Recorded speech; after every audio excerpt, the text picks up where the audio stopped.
বলেন।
Welcome, the Bima Tech Royal Champions Trophy Season 5, powered by Jersey Smith. And it's the big semi-final today between the Super Giants taking on the Bangladesh Design Limited. I have the two captains with me, Said Mustaid for Super Giants and Bathun for Bando Design Limited. Captains, can you give the coin a flip?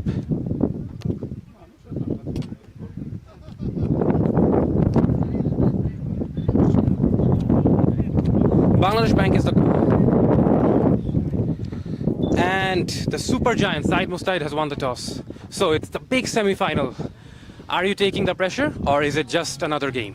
It's just another game, so we are used to play this kind of match over the years, and we gonna ball first. So the decision is to bowl first. Any real plans on how to tackle the opposition? Yeah, they are very good sides over the years. They are playing very good cricket. So, and it's a nice, shiny, windy, cloudy weather. So hopefully we'll get some benefit in the bowling sides. So that's why we're taking the ball, and no other plans. So we have a plans based on our own strong sides. So we have to execute that. Thank you very much. যেহেতু batting করছেন তো মোটামুটি আপনার decision কি ছিল, bowling করা না batting করা? আমি আসলে বেসিক্যালি বোলিং নিতাম যদি আমি টসে জয়লাভ করতে পারতাম। তো নো প্রবলেম, ব্যাটিং করতে হবে। যে কোনো সিচুয়েশনেতে আসলে ভালো ব্যাটিং করতে হবে এবং একটা ভালো টোটাল রান করতে হবে। আশা করি যে ভালো একটা টোটাল এবং ফাইট করতে পারবো। Thank you very much. So the news from the center is the Super Giants have won the toss and they have decided to bowl first.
not quite sure what's the fuss about, but hoping that things get sorted out so soon.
All right, the play resumes. Non gets underway one more time.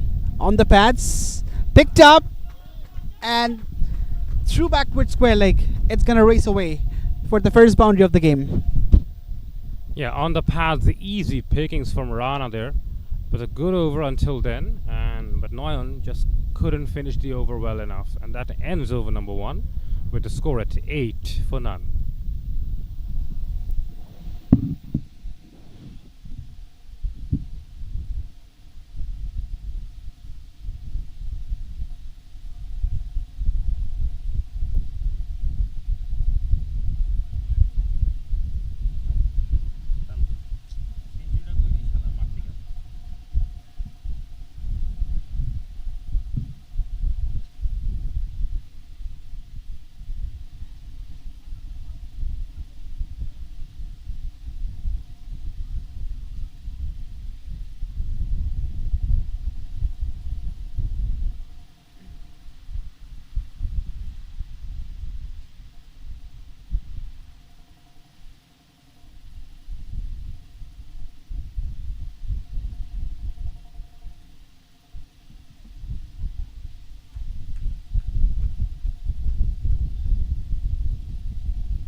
So it's going to be Faisal Ahmed who is sharing the new ball with Tofikul Haq Noyon, the right arm fast bowler. He's also a very experienced player.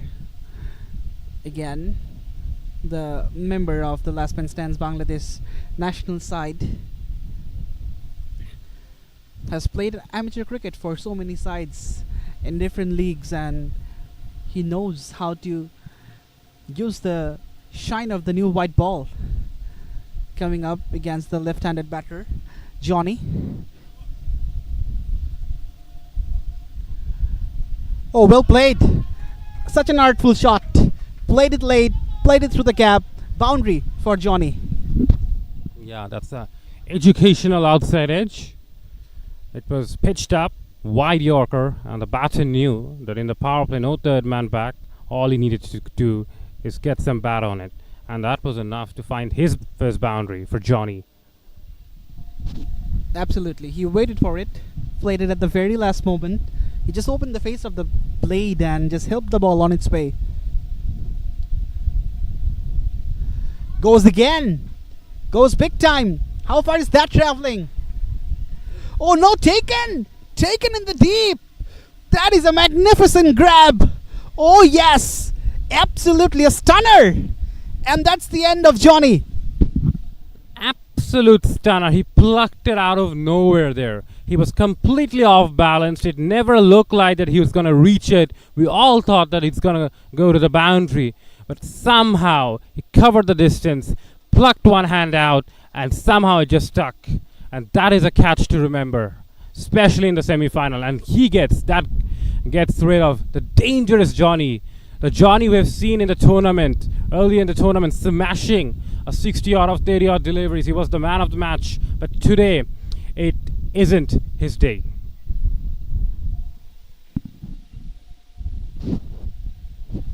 So the first blood drawn, it's 12 for 1.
রোদটা আটকে তখন রোদটা আসতেছে ওইখান থেকে এটা তো ইয়ে তো দেওয়া এখানে তো দেওয়া ইয়ে লাগানো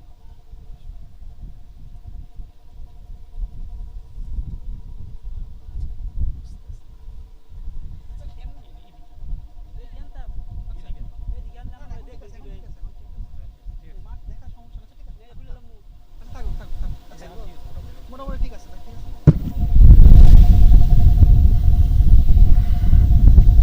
Wide ball there by Faisal. Oh, that's a great in swinger. And what a delivery that was. Absolutely took the batsman by surprise. It got some serious in swing there. Probably one of the deliveries of the tournament, and the batsman just looks clueless. He's got no idea what just happened there. That was some serious bowling there by Faisal, and that he gets rid of Shagor for a golden duck. Wow, that was absolutely a pitch of a delivery from Faisal. All of a sudden, I thought, is it Faisal or Bretley? Because I used to see in-swinging Yorkers from Bretley. The way the ball swung in the air and then went on to strike the timber. Unbelievable. Absolutely treat for the eyes. And that's the end of Shagor. His short stay in the middle comes to a close. And the second wicket for Faisal in this very over. It's 13 for 2, Pando design, and it's a stranglehold for them. As you can see, there was some serious air swing there. It was almost like reverse swing. Kind of reminded you of the likes of Wasim Akram and Shoaib Akhtar or Waqar Yunus, the amount of reverse swing they used to get through the air. Normally you expect seam movement with the new ball, but the way that shaped in was truly magical. Also, the pace of the delivery was very fast. The batter was surprised, as you mentioned, and he was late to react. So, hence, that reminded me of Bretley because of his bullet in swinging Yorkers. The second one down for Bando Designs. They're in a spot of bother as Joy walks out to bat at number 4, and he's in a situation where his team requires a lot of responsibilities from him.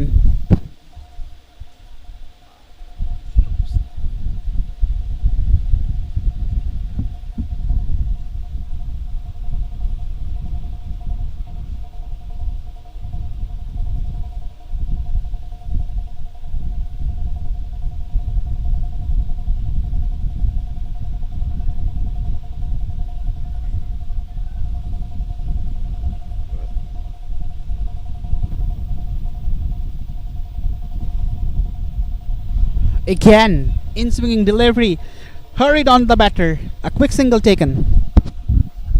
Yeah, Faisal is getting some serious swing through the air, and we already have a slight breeze going across the ground. I think that is complementing Faisal's bowling. And on the last delivery, it just got a bit too much swing there, hence it drifted down on the pads. So I think the idea could be to start off a bit wider so that the in swing ends up around the stumps. Exactly, he can shift the line a bit, 1 foot outside the off stump. That will be the key to move the ball back into the right-hander. He's done that again around the pads. Somehow the batter managed to maneuver the shot and get a single. Leg by called by the umpire. And as we see, it's been a superb over so far by Faisal. 2 wickets already in the over, and it's causing some serious problems for the two batters. And at the moment, last ball coming in,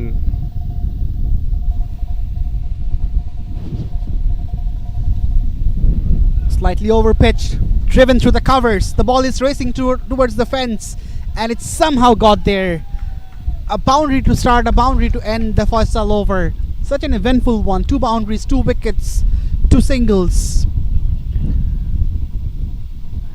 9 runs from it. After 2, it's 19 for 2.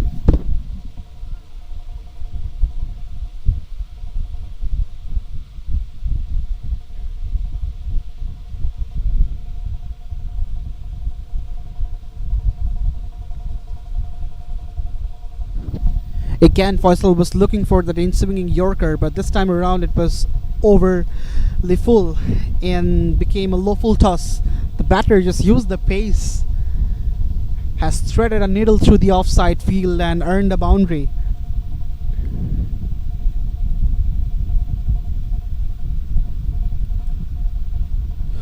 Shahabuddin Rana is the man on strike. 7 runs from 6 deliveries. So partnership will be a must for the Bando batterers, as they have lost 2 quick wickets. A partnership has to be formed. Tawfiqul Haq is back for his second over. Nicely played. Will just be a single. As we saw a superb over in the last over. So Noyan now has the responsibility to complement his bowling partner. So if he doesn't get wickets, the one thing he can do is just keep it tight at the moment, because the other bowler, Shagor, is getting some serious seam movement. It's really threatening the 2 batters. So Noyan's job is to complement his partner now. Can he keep it tight and build pressure?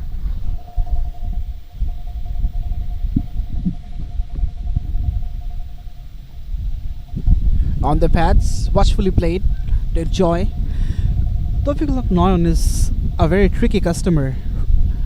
Doesn't generate express pace, nonetheless relies on the cutters and also the seam movement.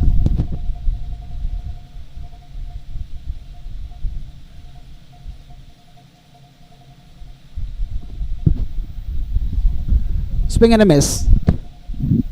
Yeah, this time I think he got a bit of outswing there. The last delivery came back a bit and it was heading towards the stumps, whereas this delivery got a bit of away movement, hence the batter was a bit surprised.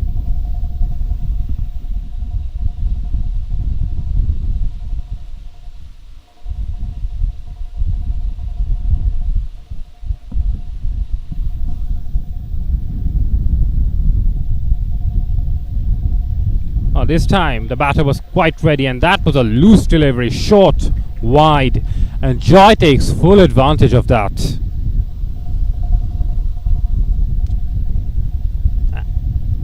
As we see on the replay, that it was a loose delivery by Noyan.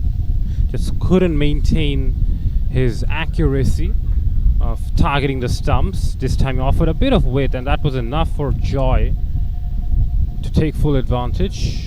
So even though they've lost 2 wickets, the run flow continues.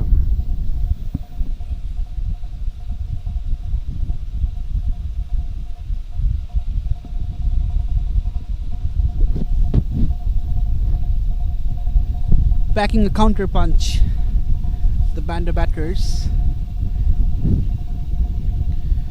Again, a play and a miss. He's a good seam bowler. Tawfiqul Haq Noyan can move the ball both ways. Bowl slowers, cutters. Always plays with the mind plays with the mind of the batter. Yeah, the batter reversing a straight bat shot. I think he should be crossing his front leg a bit more on the offside to cover the swing. He's clearing his front leg a bit too much. I don't think it's a good idea against Noyan. He can pass the outside edge. He's teasing the batter at this point in time. And that's the end of the third. The score being 24 for 2.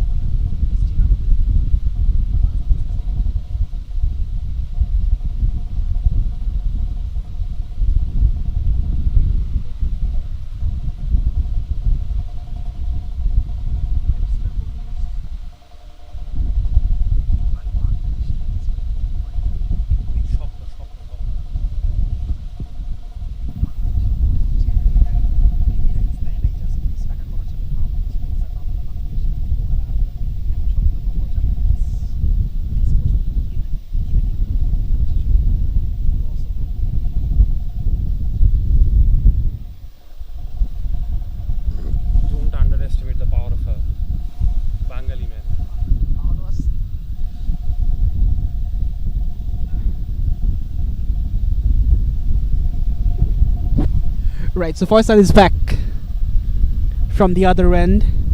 The opening tandem has been successful this far for Super Giants in this batting paradise. Within the power plays, they have kept the scoring rate within 8, which is very much commendable. And also a couple of wickets for Faisal in the previous overs, so his commencement has been top notch. He would love to produce more swing and seam in this over as well.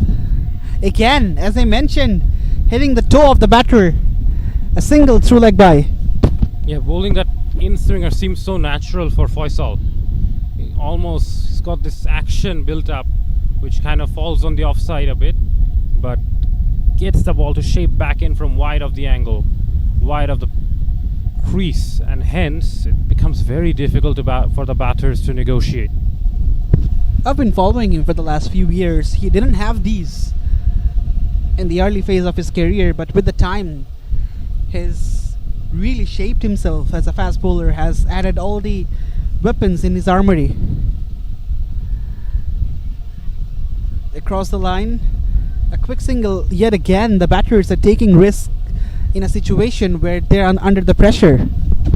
Yeah, an agricultural swing towards the leg side, but I would say the idea wasn't all that bad. He's expecting that inner movement, so hence he's going with the swing, his joy. But now Rana is back on strike, batting, going at a strike rate of 100, going at a runner ball.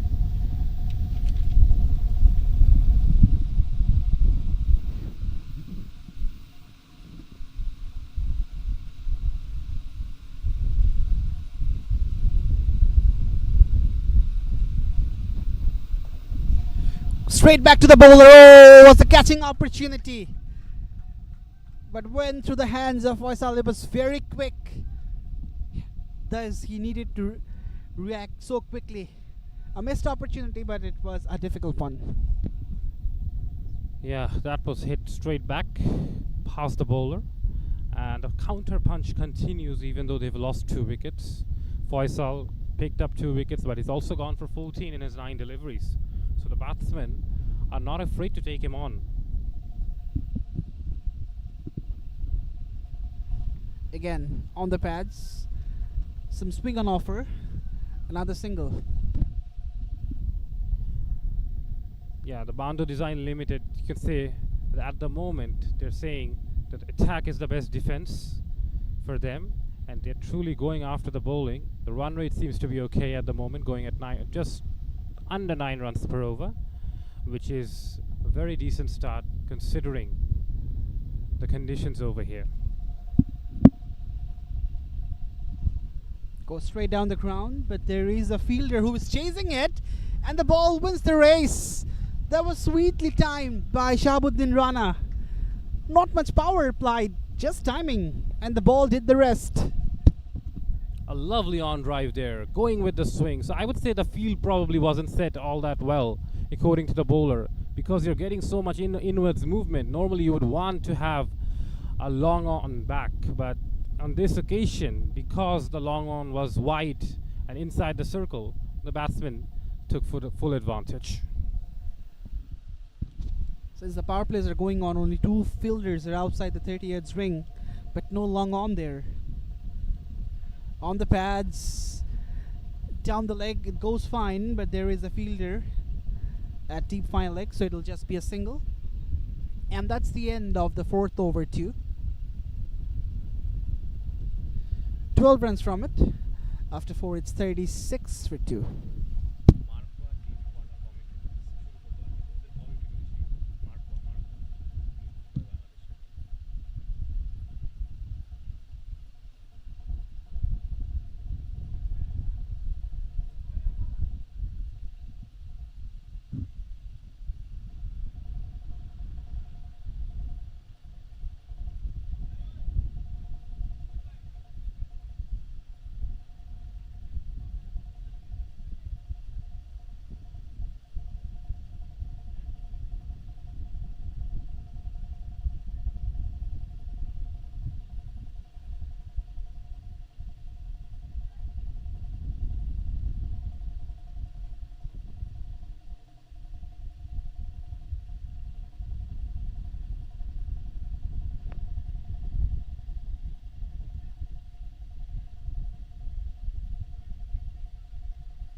So the first change in bowling, a spinner has been introduced. That's gone straight up. A fielder is searching for it and takes the catch easily. Maruf Ahmed, the fielder. Yet another one bites the dust, and just when the partnership was building, joy perishes. Yeah, that was a poor shot from Joy. Coming down the track, he just went a bit too leg side there and moved away from the line of the ball. And the bowler, I think, saw him coming, Rahat. He fired it wide, hence he kind of had to reach for it and completely lost his shape and his balance. Hence, gives an easy catch to that fielder. And the third wicket falls for the batting team. And they are now 36 for 3.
So Nirjan Bhadra has struck in the very first ball, and the new man in, Raihan Nazir, the left-handed batter, has 28 on his back. Spinning the ball in, Nirjan Bhadra.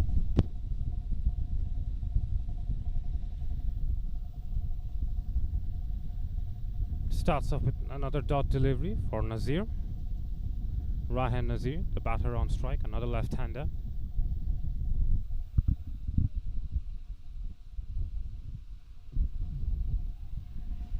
Again, past the edge, appeal. The keeper was very enthusiastic. No, says the umpire, Monju. The left-arm spinner bowling to the left-hander, probably expecting some inward turn, but not getting much turn. I guess the new ball is skidding on at the moment.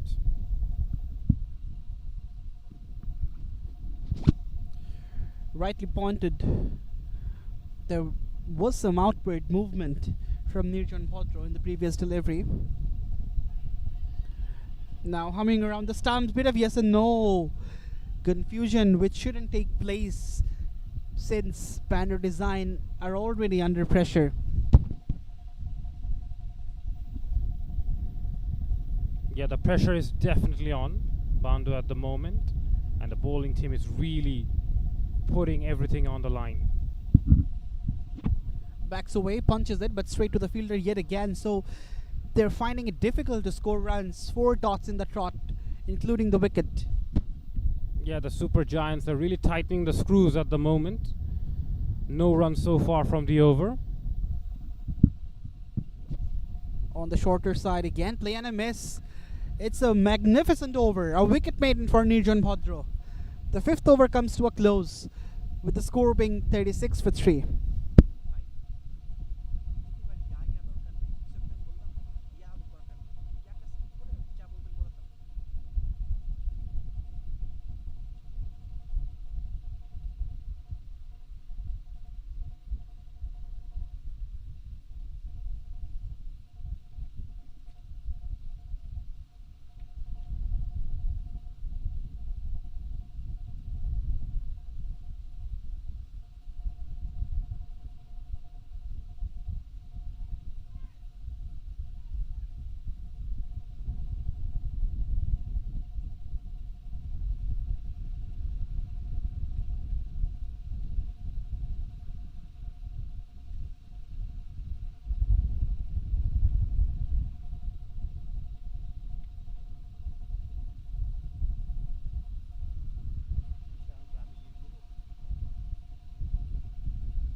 Monir is the new bowler, bowling with a very short run up.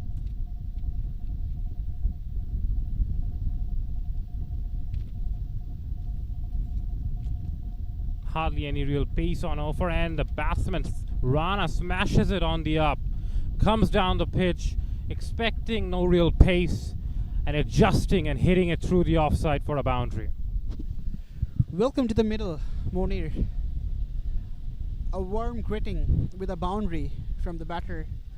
It was on the shorter side, use of the feet, stepped out and then smashed it in front of square. It's the last over of the power play, so the batters would love to make the use of the field restrictions. Short and wide, but this time there is sweeper cover on the deep to protect the boundary. Monir neither pace nor spin, kind of in between, bowling with a very short run up, ideal in these heat conditions, you would have to say. Players will be looking to preserve their energy, and I think Monir is probably the ideal type of bowler on these conditions. Unlike the other fast bowlers, Noyon and Faisal, Mohan was in fact Faisal was an express fast bowler who relies on swing.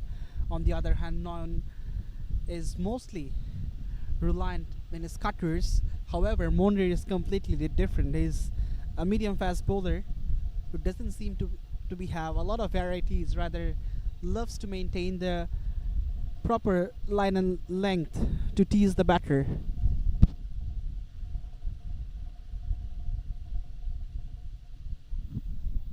Pushed on the offside, straight to the fielder. A bit of confusion.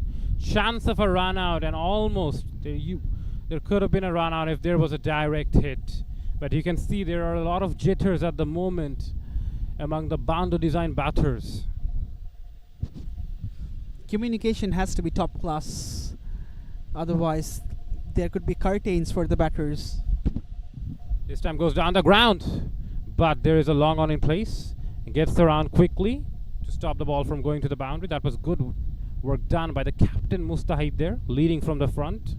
An effort like that really lifts the spirit of the side, especially when it's your captain. So we're approaching the back end of the power play.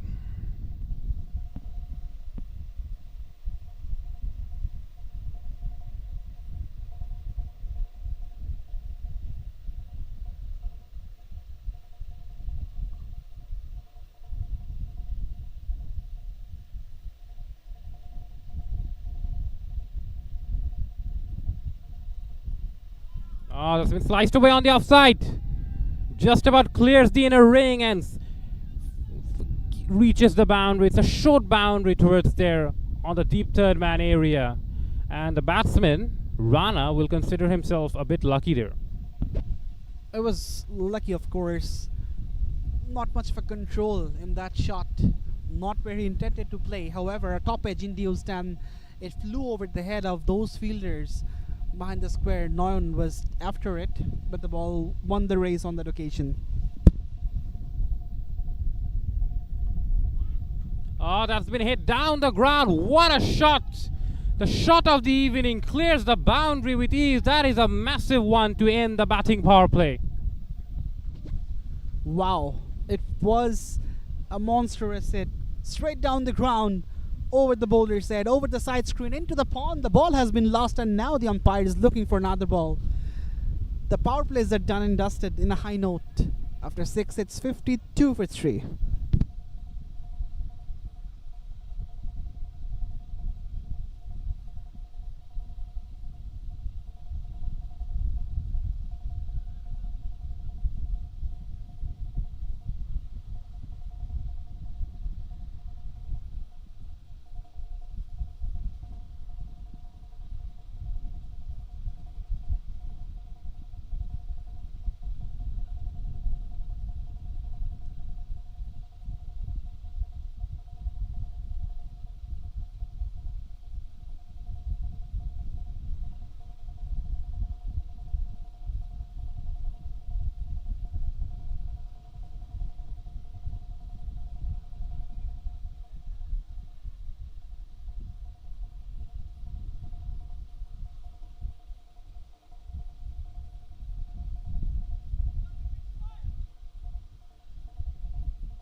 Nurjan, the new bowler, and cuts away. Does Nazir to pick up his first boundary. Finds the gap through the offside. He found it thoroughly through the offside. That was a very, very good late cut. And Nazir moves to 5 with that boundary. Yeah, it was short, slightly wide outside the off stump. Nazir threw the kitchen sink at that. Now both the batters are looking good. They seem to have found some touch, and despite losing 3 wickets in the first 6 overs, the scoreboard looks decent for Bando Design. 56 for 3 in 6.1.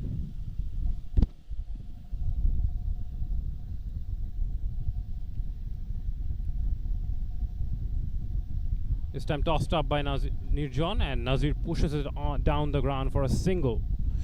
Batting on 6 of 9 deliveries. On the other hand, Rana is going great guns, going at a strike rate of almost 200, 27 of 14 deliveries. He's going all guns blazing. He knows his team is under the pump and he needs to do something out of the box for getting rid of that situation. Hence, he decided to cut loose from the word go, and he's scoring at the rate of 200, almost 200. Oh, that's very close, and he has chopped it onto the stumps. An arm ball, a typical left arm spinner's dismissal. Rana was probably expecting a bit of turn, but it was just too close to cut. And the angle beats him, gets an outside edge, and he chops it on back to the stumps. Not the best selection of the shot from Shahabuddin Rana. He was going great guns, but this time around he made a blunder. It was very close to his body. Nevertheless, he went for the cut. A slight bottom edge, and the ball went on to hit the stumps. That's the 4th wicket down for Bando. Again, a partnership was in making, but Nirjan Bhadra strikes and brings the Super Giants back in the track. 57 for 4.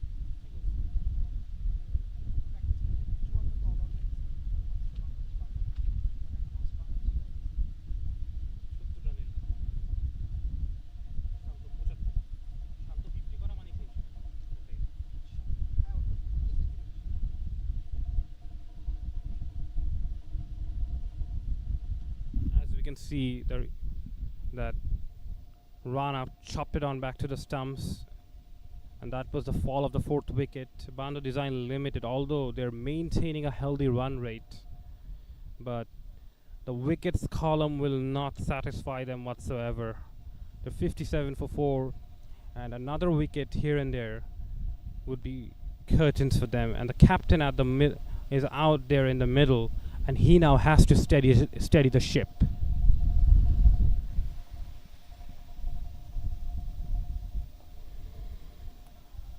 Nurjan targeting the off stump, bringing the ball back in with the arm, and the captain Badhon gets off strike. Latiful Azam Badhon, the skipper of Bando Design,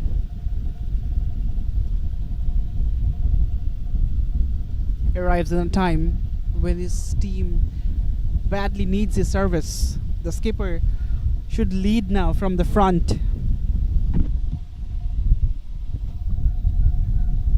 Really good bowling from Nurjan. He's getting a bit of flight and a bit of drift outwards. Nazir was expecting a bit of inward turn, but I think the ball actually shaped away from the batter.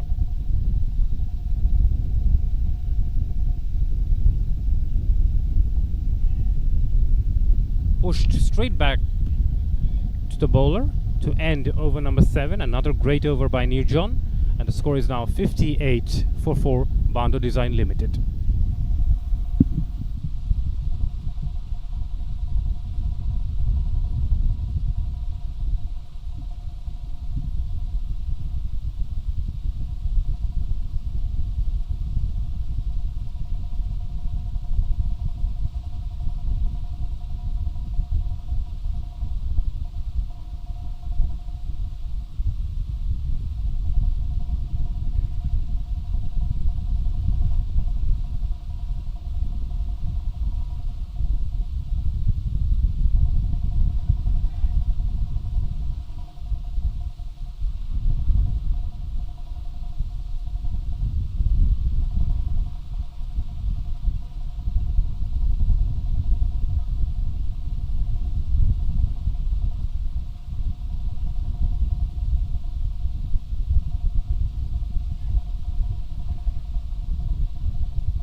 Fariduddin Masood is the new bowler, bowling some offies.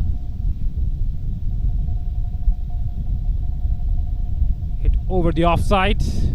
Can he find the gap? No. The wideish midfielder covers ground to keep it down to a single. A very handy all-rounder is Fariduddin Masood. Again, another member of the last man stands Bangladesh national side.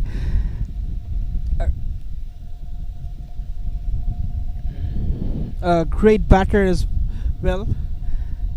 Can hit the long balls and very much effective with his right arm off break bowling.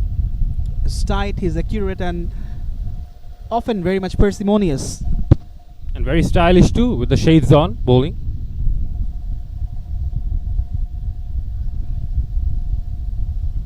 Oh, that's short. Down the leg side, that is easy pickings for Nazir. He helps the ball on its way to the boundary over the fine leg region. Well, it was absolutely a gift of a delivery. Short, not much pace behind. Nazir had enough time to rock back and thump it away, and he did that with the perfection. The one thing he can be a bit distressed about that he couldn't hit the ball for 6. This was a delivery which could be hit anywhere in the ground. Yeah, too short down the leg.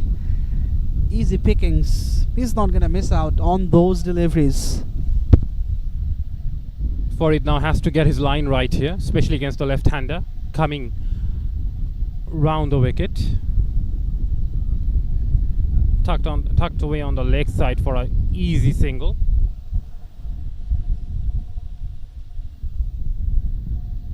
Yeah, with 4 wickets down at the moment, Bando Design Limited has to consolidate and absorb pressure, especially from the captain Badhon.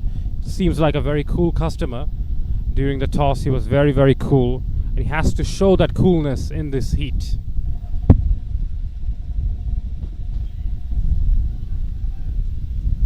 Straight to the fielder, just a single. So boundaries are coming in every over for Bando Design, but the problem is they're losing wickets in regular intervals. Yeah, it's kind of been a hit or miss type of start, where they have picked out the boundaries, they've put the bad ball away, but also they've given their wickets away at the same time. So Nazir and Badhon now at the crease, and you can see that their strike rates, one is going under 100 and one is going exactly a runnable. So I think steadying the ship at the moment is key. Down the leg side, tucked away for an easy single. Whether was it off the pads? No, the umpire says no, it was off the pads. The umpire signals leg byes, but Raihan seems like he's a bit disappointed by that call. Probably there was a bit of brush of bat on that. The captain Badhon is now on strike to face the final ball of the over.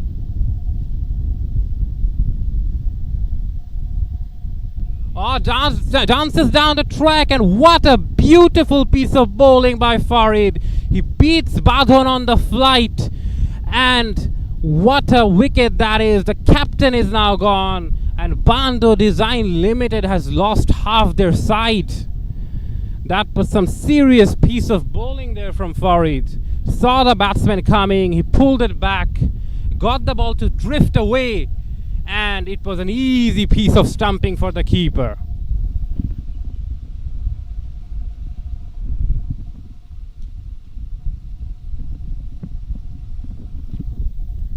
The score now is 66 for 5 at the end of the 8th over.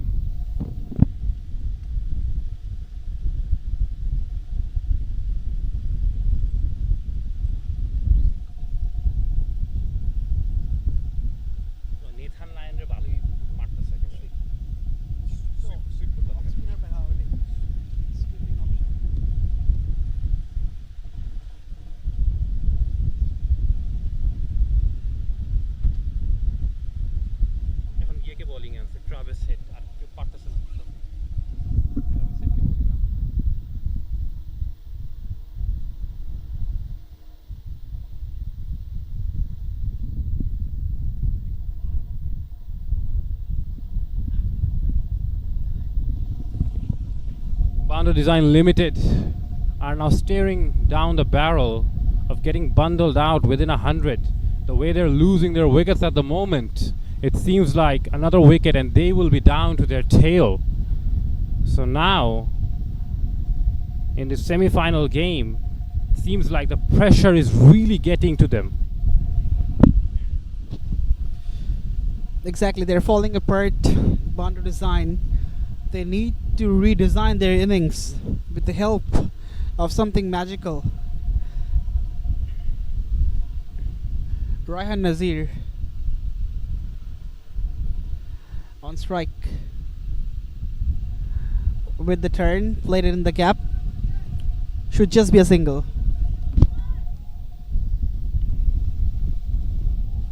Newton continues, he's into his third over and he's been probably the best bowler for the Super Giants. 2 for 7 into his third over. He has been economical. His first over was a maiden and he's really put a leash on the scoring, and that has kind of caused the wickets to fall.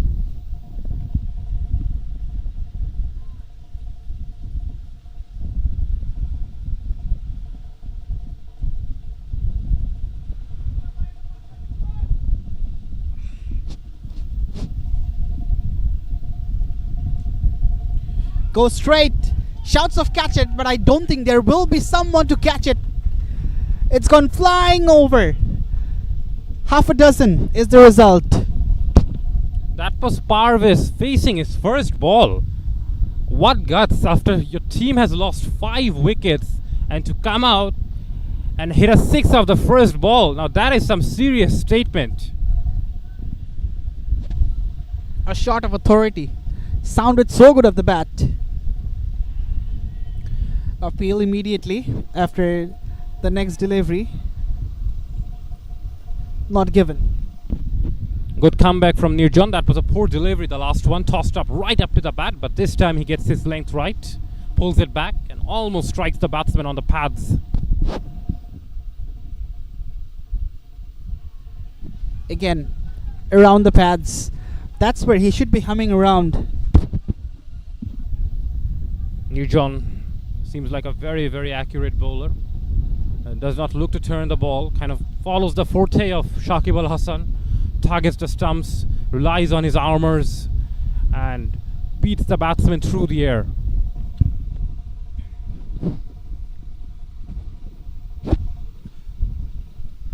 The batting firepower Super Giants possesses, they won't have a hard time to chase something around 100. That won't pose a tough challenge for them. Bando badly needs to score at least something around 150 in this pitch to challenge the Super Giants batting lineup. The single ends over number 9 with the score at 75 for 5.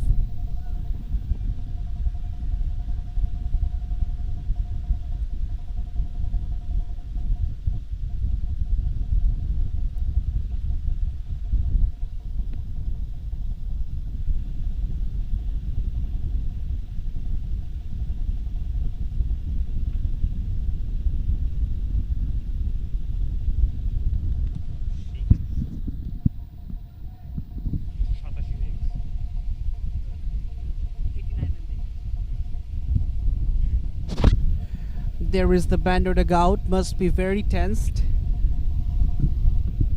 The team is certainly not in a commanding position. Just like Australia facing Bangladesh at Darwin, and obviously they are not in a commanding position. Rather, Bangladesh is at the driving seat and ruling the test match right now.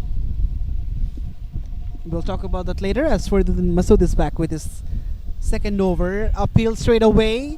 Loud appeal, and he is not satisfied with the decision of the umpire. Yeah, Farid Uddin Masood continues with the shades on. He's been stylish with the ball and on the field. And probably that was going down the leg side.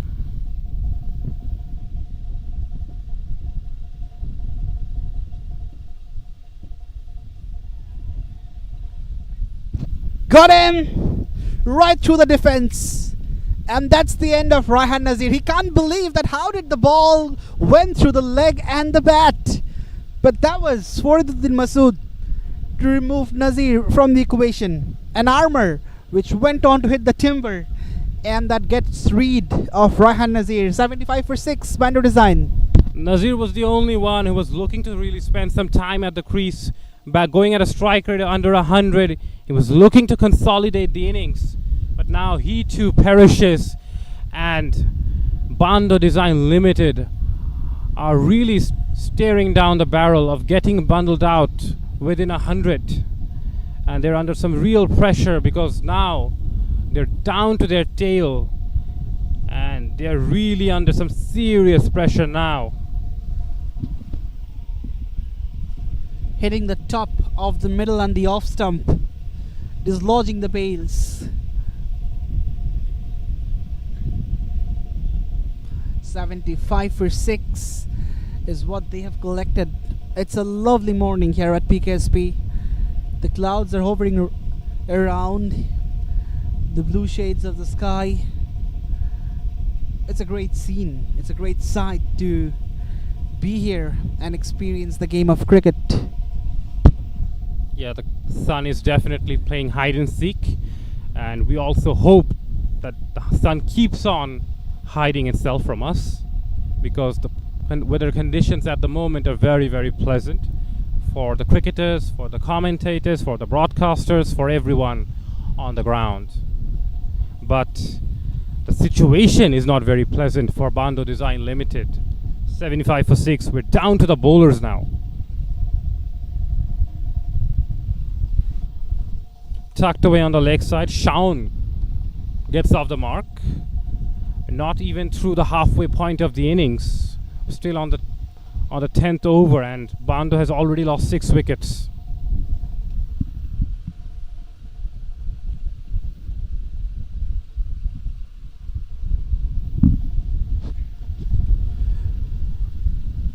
Single in the first delivery for Shaun. Immediately gets off the mark. Well bowled. Outward movement all of a sudden from Fariduddin Masood. The batter just lets it go. Parvez, after hitting that 6 of the very first ball, seems like he's going to change his approach now.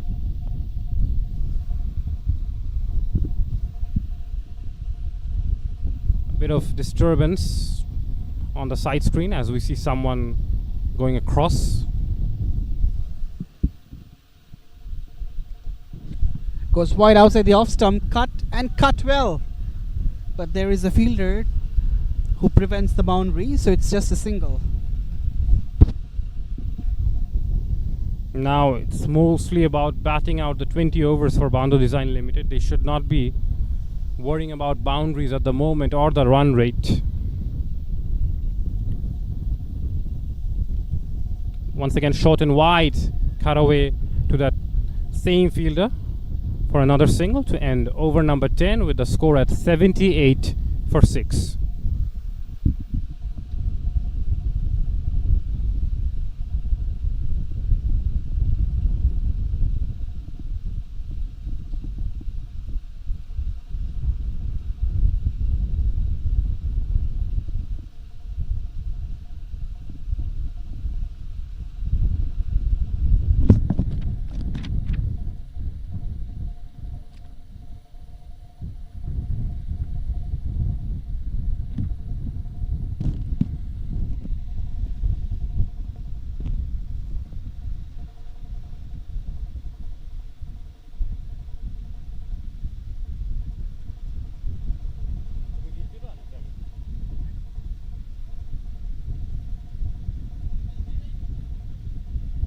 Shaun on strike, and Maruf is the new bowler introduced into the attack, and what a good position to come into the attack with the opposition under some serious pressure.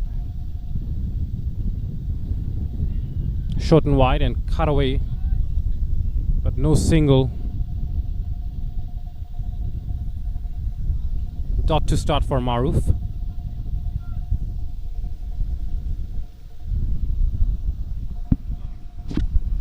For the first time, Maruf Ahmed has been introduced, a vastly experienced left-arm orthodox bowler.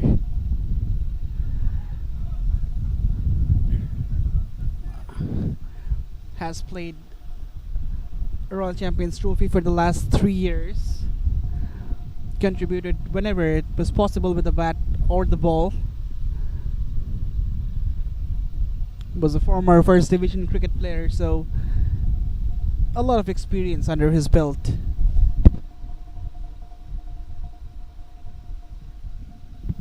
A good ploy, you can say, with the two right-handers in, bringing a left-arm spinner, spinning the ball away from the two right-handers. Although he's bowling a bit too wide at the moment, I think Maruf should be looking to target the stumps, especially with the opposition 6 down. He should be looking to wrap things up quickly from here.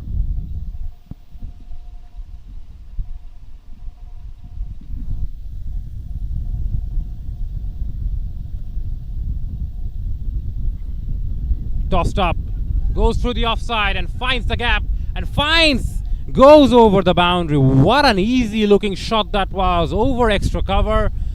As easy as you like, the shot of the day so far. The classical lofted check drive from Shaun.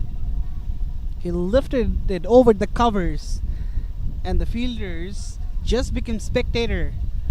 The shot was that good. Maruf Ahmed has been thumped for a 6, but he knows how to make the comeback. Flutter, straighter, targeting the stumps, not giving him the flight to get under the ball. I mean, the last 6, it was hardly any power on that shot. We were all surprised that it cleared the boundary.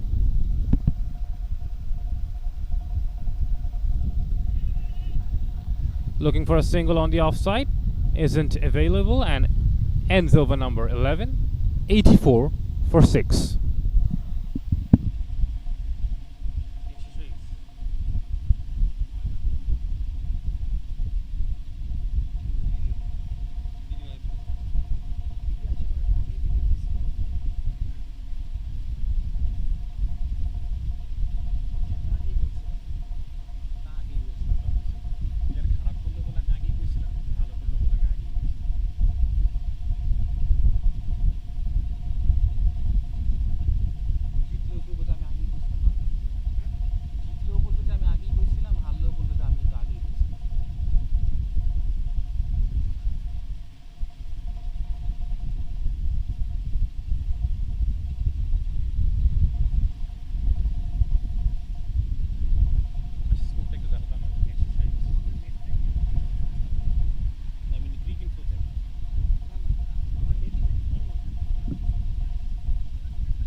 Mustahid, the captain, into the attack, and he will be very happy so far with his team's effort so far. 84 for 6, and Bando Design Limited, the way they're going, they should be happy if they can play out the rest of the overs from here. Wide of the crease, falls on the offside, but Parvez gets a single. It's a massive stranglehold for Bando Design. They're struggling to breathe in this point in time. Yes, some batters have tried to play some shots, some runs have also come, but it was never a comfortable situation for the Bando right from the inception of this innings. Something might have happened in the middle. Perhaps with the helmet. The batter is advised to put on the helmet because as per the concussion protocol, you always need to carry helmet. You can't face a fast bowler wearing caps.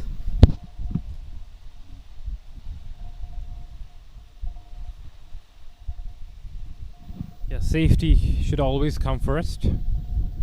It's better to be safe than sorry. And especially against a fast bowler. Although the keeper seems like he's going to be standing up to the stumps to prevent the batter from using the crease. But Shaun, who hit that wonderful six through the offside, is now on strike, batting, going at a runner ball. Mustahid to continue.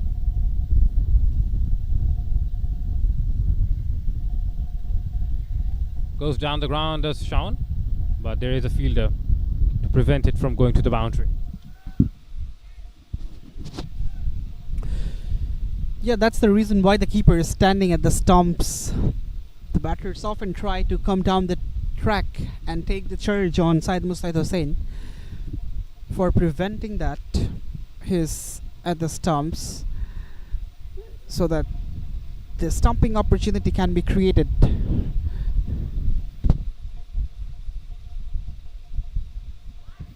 Picked up by Shaun this time.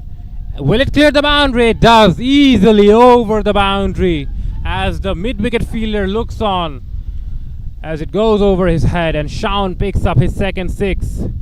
So attack is the best form of defense. That is what Bando Design Limited is going by. Don't bother about coming down the pitch when you can hit standing at your ground.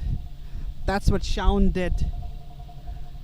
A commanding stroke against Syed Mustahid, and he's thrashed it over mid-wicket for half a dozen.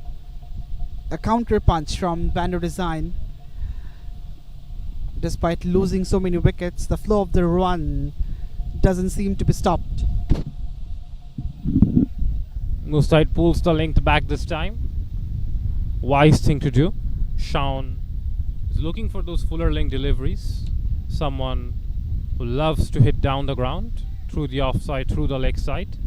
I think Mustahid, the better option is to probably go a bit shorter and make him play some horizontal bat shots.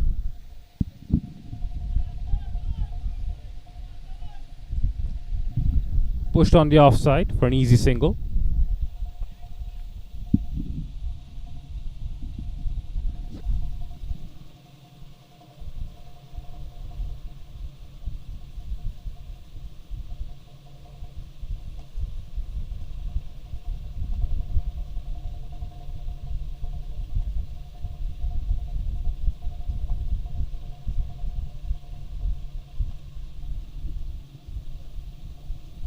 Off the edge, through the gap, will race away. Don't bother running. It's a boundary. A tricky one, but Shaun gets it. Another boundary to end the over, and the score now moves to 96 for 6. Yeah, it was shorter in length outside the off stump. The edge was a thick one. A long chase for Rana, but he was unable to stop the ball. So that's the end of the 11th over. 85 for 6 is what Bando Designs have collected.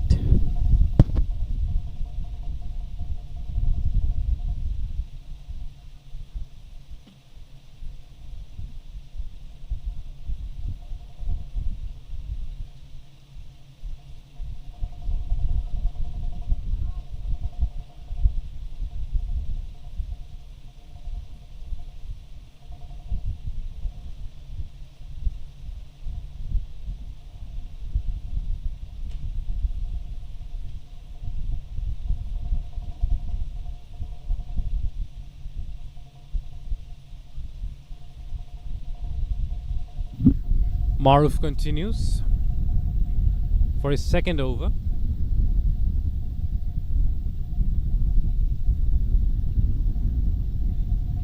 Cut away once again to find the gap with precision.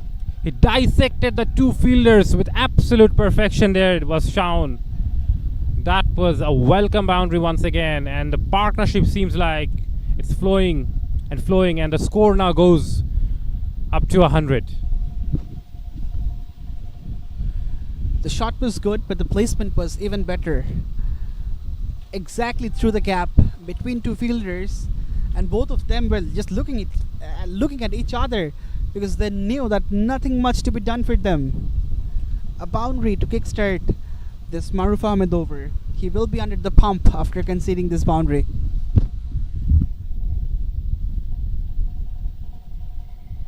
Push down the ground off the back foot for an easy single.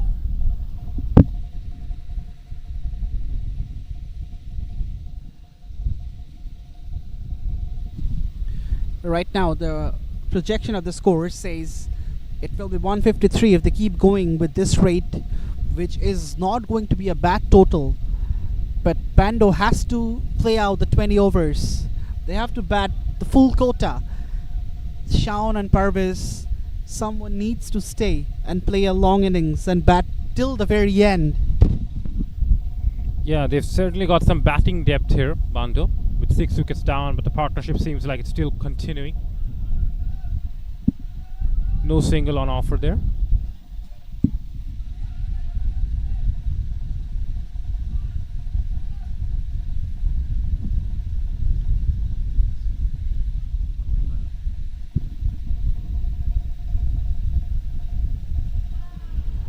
Worked away into the onside.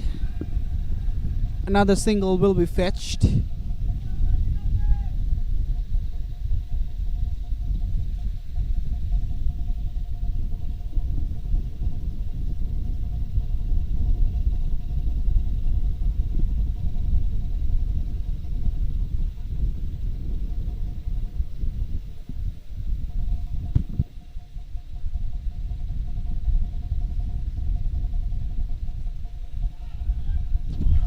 That's struck down the ground with a lot of power and elegance. Shaun has launched a missile which has landed out of the ground. Yeah, they've definitely lost a ball, and that is Shaun's third six. And all of them have been massive hits. He's a powerful lad, is Shaun. When he hits it, they stay hit. And that ends another over of Maruf this time. And the score is now rollicking along.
A single to kickstart the 14th over. Fariduddin Masood is the bowler.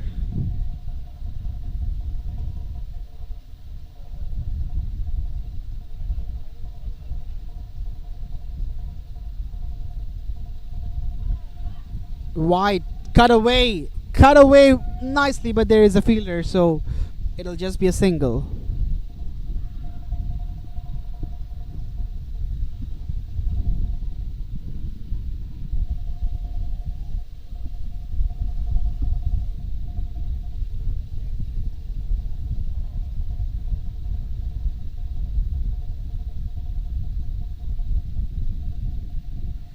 Oh, off the edge.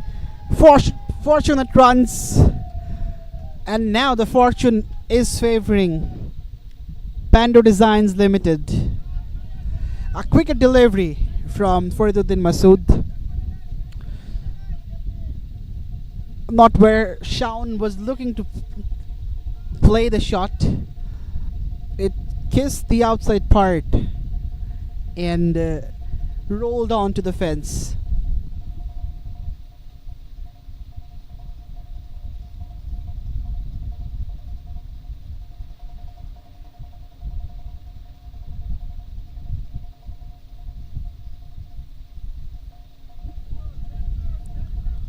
Straight to the fielder. Will be a dot.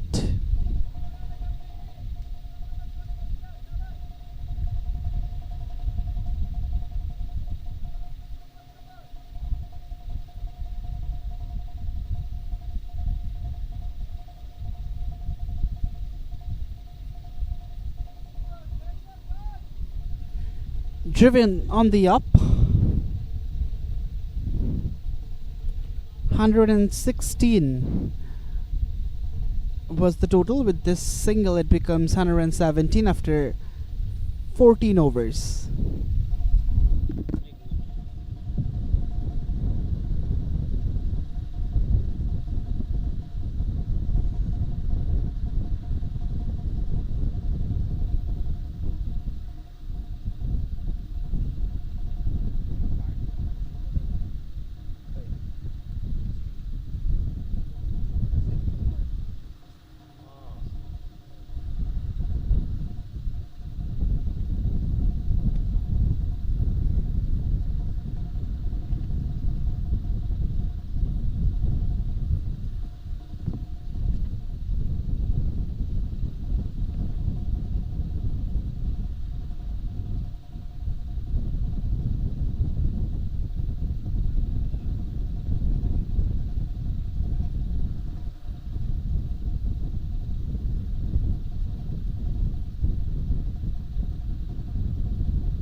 That was a risky shot attempted through the offside, landed just short of the fielder there.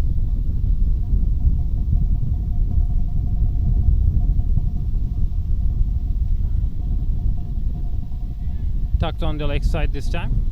The two batters will get a single.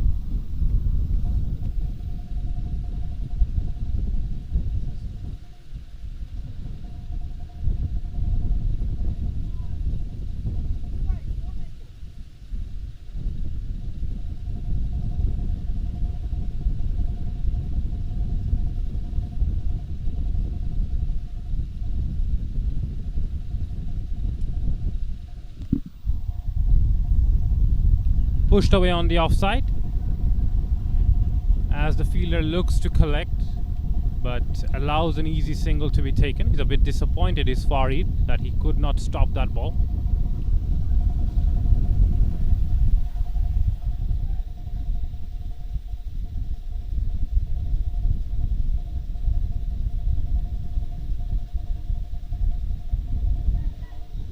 Shots of catch it, but it wasn't a catch. Straight back to the bowler. So it's a good resistance by these two batters at the tail. They have managed to build some partnership and some production of runs for Bando. Big hoik on the leg side, gets an inside part of the bat for a single to the deep mid-wicket fielder.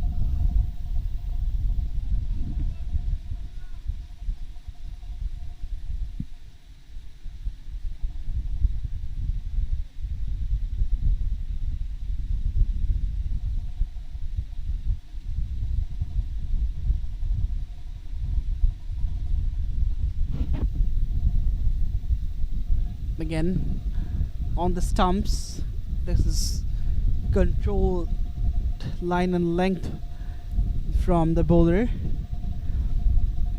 End of the 15th, the score is 126 for 6.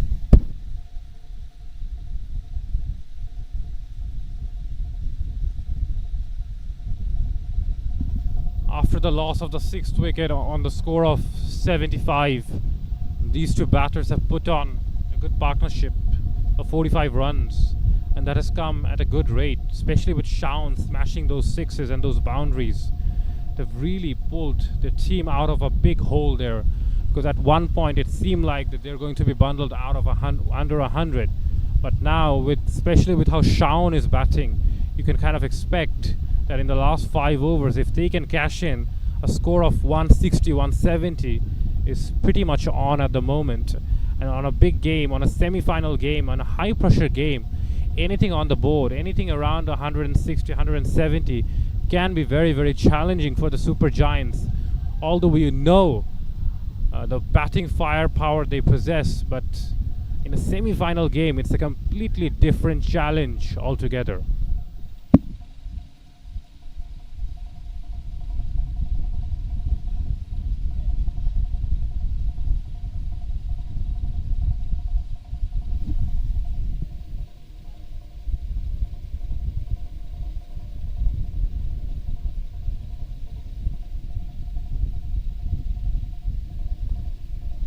That's cracked away through the covers. It races off to the fence like a tracer bullet. Wow. A statement of class and power. What a shot that was. Smashed through the offside. It did not bounce much. It was a poor delivery by the bowler. And it got what it deserved. Beats the diving fielder as well, although I reckon the fielding effort could be slightly better on that occasion. The fielder made a bit of hash. Oh, that was cleverly bowled. Tossed up very, very wide, and the batter thought it's going to be called a wide. He left it alone to the keeper. So he's keeping that ball away from the hitting arc of the batter.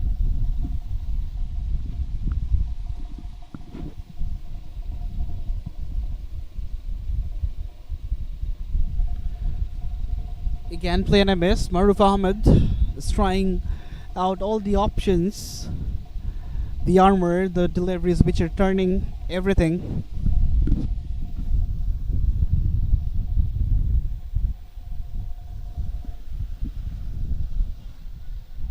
Hit straight back to the bowler. He's not offering any more flight. Is Maruf. He's bowling it very, very flat into the pitch and telling the batsman, if you want to get under the ball, then you have to make the effort.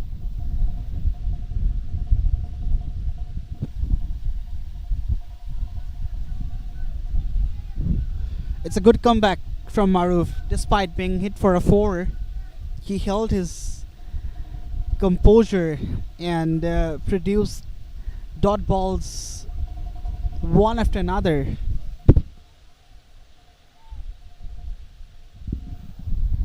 Last ball of the 16th over coming up. The score is 124 for 6. Guided on the offside, straight to the fielder. That ends over number 16 with the score at 124 for 6.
So Faisal is back.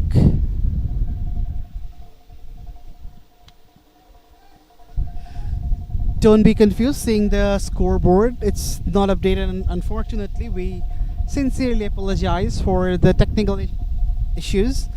The score is 130 for 6, and the 17th over is in progress. Faisal is assigned to bowl the death overs. We are at the business end of this innings. Pulled away, an opportunity for a catch, but it lands on no man's land, and Shaun gets away with that. And now that we are approaching the final phase of the innings, you expect, although both the batters have been quite aggressive in nature, but we're expecting a lot more fireworks now.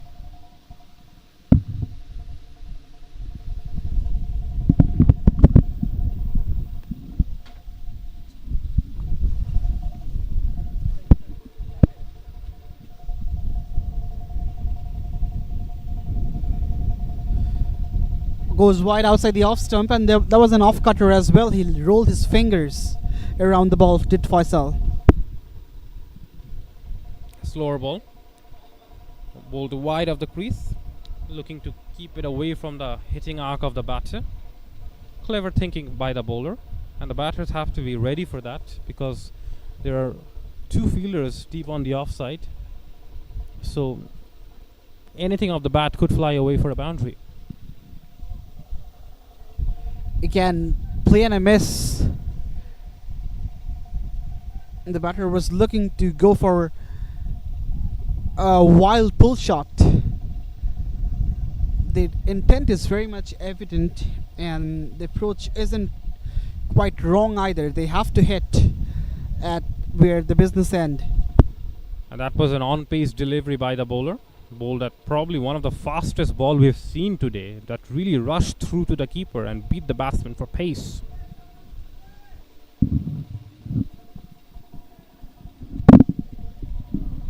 Oops, something is wrong. Something is wrong with the side screen.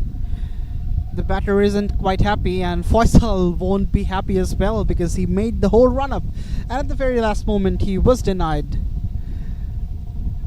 The bowlers don't really like this thing, do they? Can be very frustrating in this heat when you're running in and you have to stop midway.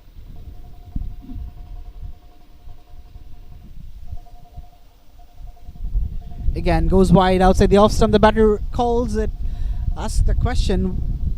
The umpire says yes, it was wide. Yeah, these two have been in the middle for quite some time now. The partnership is over 50, and these two have really steadied the ship for their side.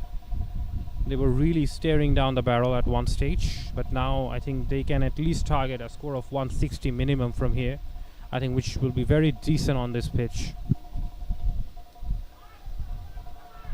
Pulled away, finds the gap, or has it cleared the boundary? It has. What a pull shot that was. It was an attempted bouncer by the bowler, and the batter Shaun was fully ready onto it. It seemed like as if he was expecting that bouncer. He was so quickly onto that short ball and smashed it, a smashing pull shot over the leg side boundary for a big 6. That ends over number 17, with the score now moving to 138 for 6.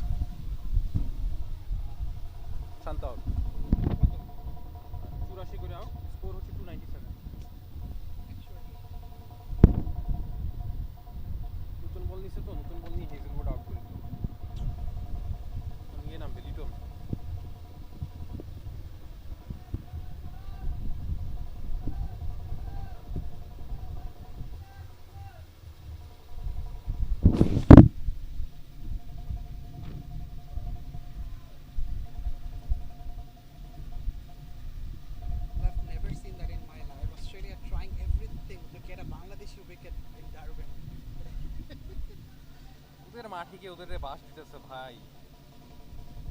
Trying out every bowler.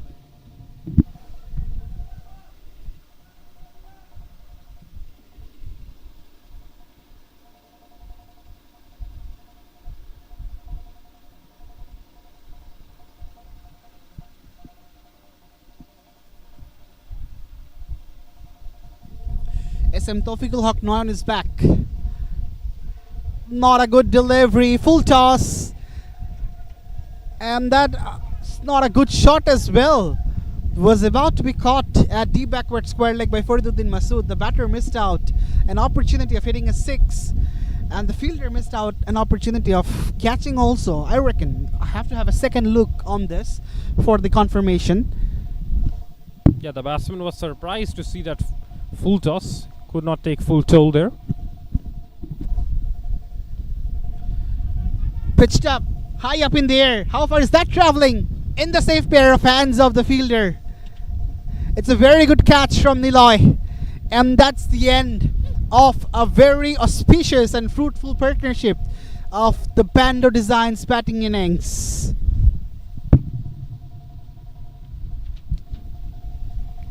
Yeah, it was a very good innings from Shaun. He really pulled his team out of a big hole there. But now he has to leave the crease. You can see he's a bit tired at the moment. It was pitched up, a slower delivery, and the bowler got the ball to dip on the batsman. Hence, he ended up toe-ending it straight up in the air to that fielder. It was that dip through the air that actually deceived the batsman there.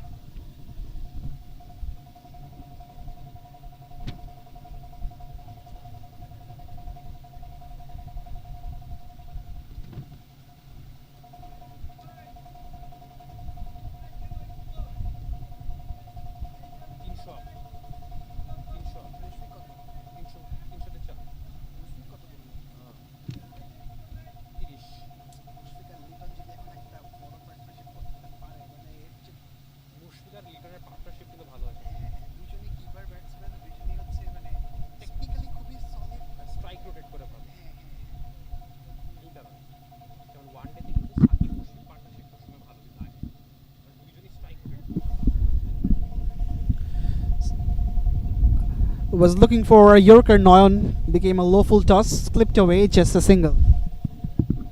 You have to put these deliveries away now into the boundary as we are in the final 3 overs of the innings with the score at 141. And these are the balls that have to find the boundary now. If they're looking to get a score around 170, I think, which will challenge the super giant batsman. It's going to be a daunting task to score something around 170. Full toss. Oh, clubbed away!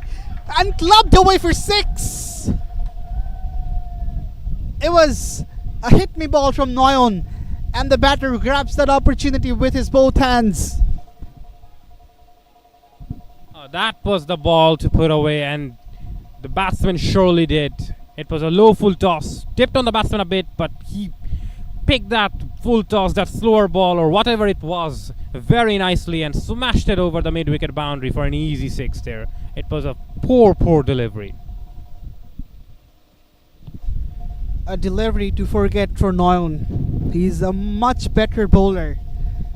He bowls so well in the death overs. However, this is not his best.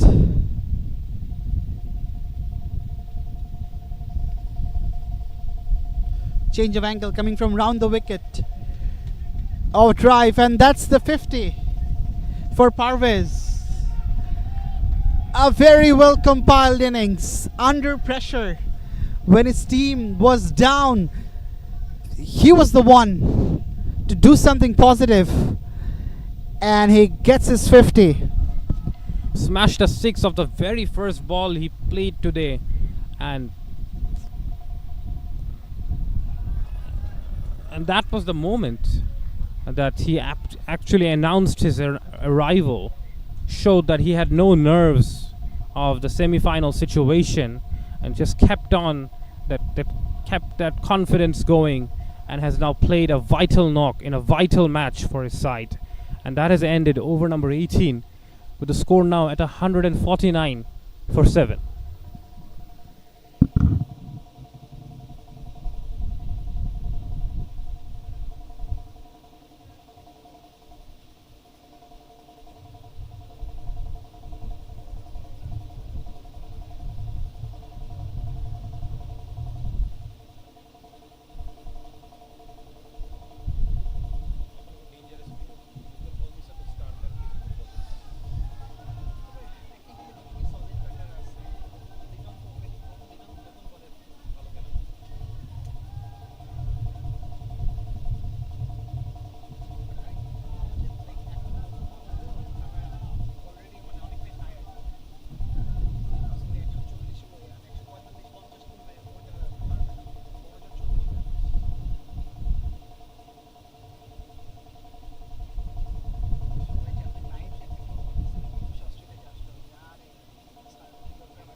Faisal is for the penultimate over.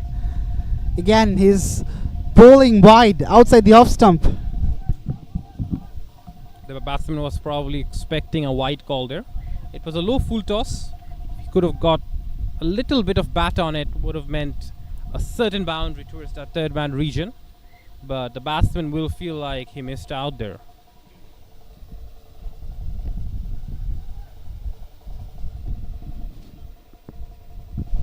Slower, but it's too wide, and the umpire was compelled to extend his arms on this occasion. This is the problem. Faisal is trying the same thing again and again, so the batter can easily shuffle and make room for playing the shot. Looks like the bowler at the moment has got a clear plan that he's going to bowl wide, and wide Yorkers probably.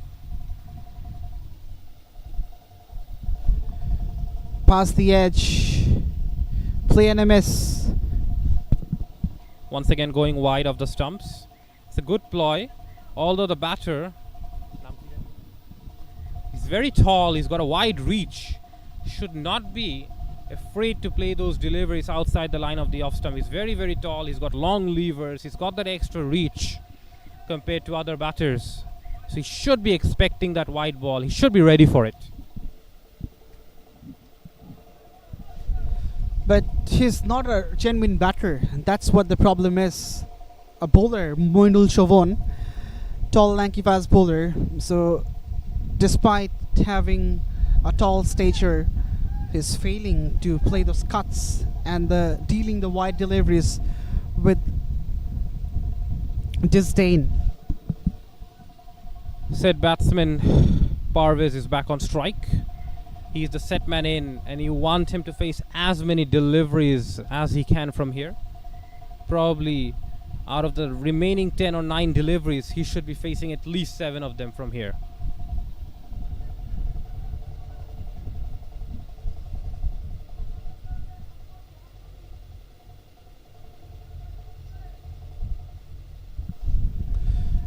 The batter is taking some time before facing this delivery. The umpire isn't quite happy. He is urging the bowler to start his run-up.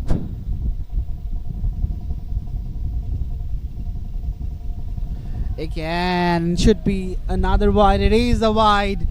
Faisal can't believe it. I don't understand. What's the point of his disbelief?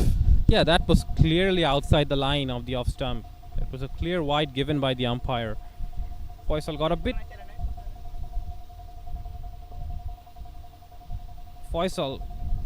disappointed, I understand, but you have to accept the umpire's decision at the end of the day.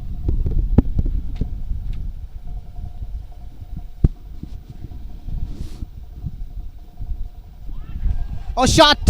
It's a cracking stroke! Over the top! That's got wings to fly for a 6. Into the trees, and probably we have lost the ball. We're going to need another one here. And the way Parvez is batting, probably the box of balls should be with the umpire in the middle.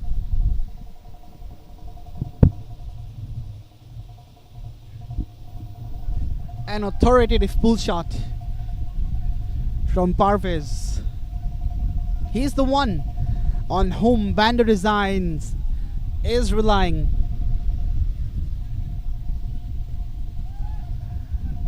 Driven through the onside, will just be a single.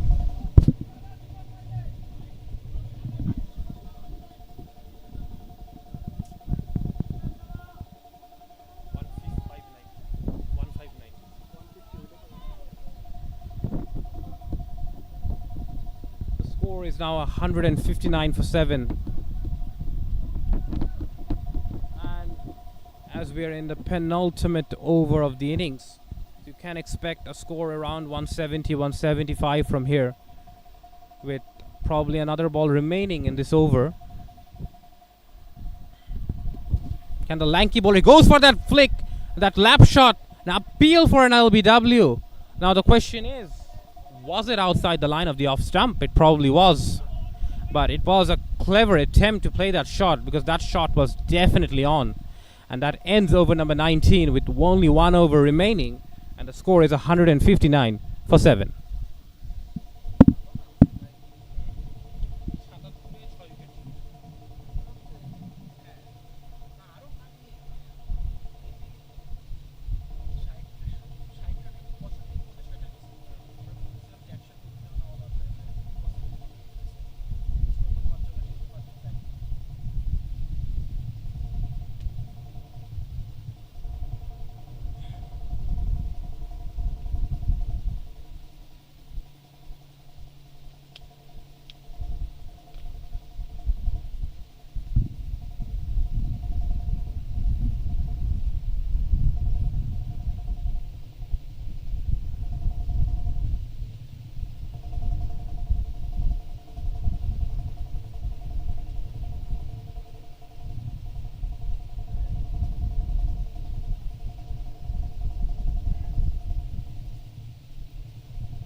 Again, a full toss from Noyon, and that's been clubbed, but straight down the throat of the fielder at long off. And that's the end of Parvez's knock. He's appealing for a no ball, but the umpire says it's a legal one, and you need to take the long walk back to the pavilion. Noyon is still standing his ground. He's finally deciding to leave the ground now. It was a full toss. It was probably just okay because the ball was dipping on the batter. It was outside the line of the off stump. He would be disappointed that he could not put that away. It was right in the slot, right in the zone for him to free his arms. Just could not latch on well enough. Indeed, it was a difficult call for the umpire. It was very close, tantalizingly close, but the batter played the shot so early. Applauses for Parvez. The way he's batted is very much commendable. Really carried this innings through for Bando Design. Obviously not the best angle to understand whether it was a no ball or not, but you have to abide by the decision of the umpire when you were playing cricket.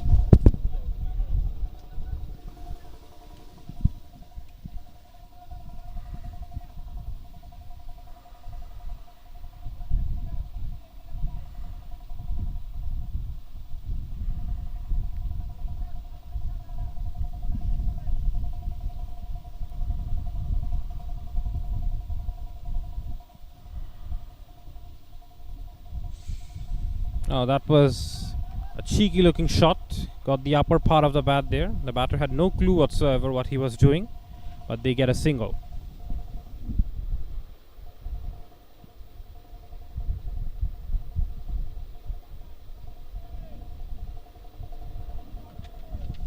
The right-hander is on strike. Tall, lanky fast bowler. He will be looking to use those long levers to swing some big ones here.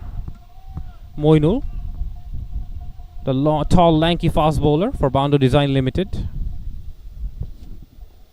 Slower, driven through the covers. In fact, not covers, through the offside. There is a fielder to protect the long off, so it'll just be a single. Yeah, it's been a good, very good last over by the bowler. Only 2 runs conceded so far of the first 3 deliveries. Qazi is now on strike, the left-hander. What are his options now? Goes down the ground, but it doesn't get enough, but lands just short of the fielder for a single. Yet again, a slower ball from Noyon. Hence, the mistiming took place on that occasion. The batter threw the kitchen sink, but the timing wasn't the right one. Moinul now on strike. He's going to he's going to be swinging as hard as he can. He swings, goes down the ground, but once again straight to the fielder. Just another single.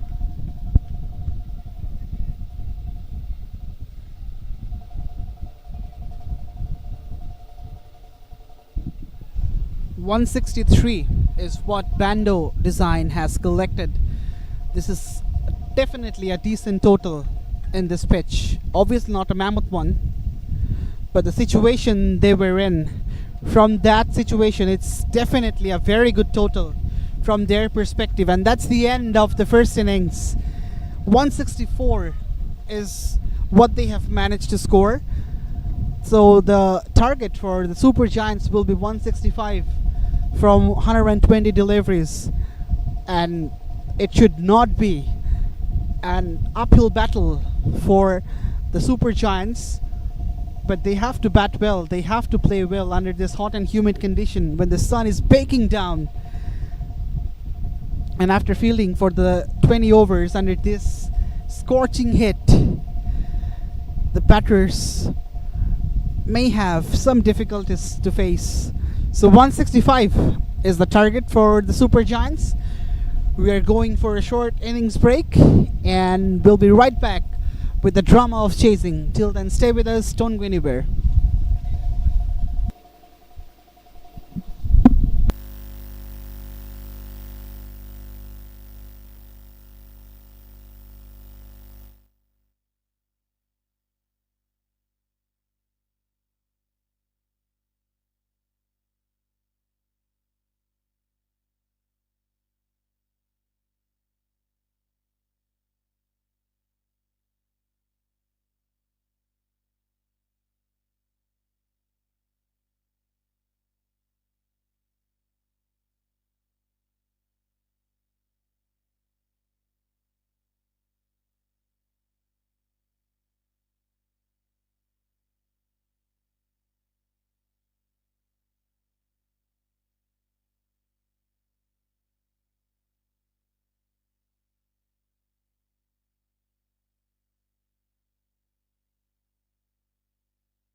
everybody, and welcome back to the run chase of the semi-final one of BMATEC Royal Champions Trophy Season 5, powered by Jersey Smith. The clash is between two formidable sides, the Super Giants and Bando Designs Limited.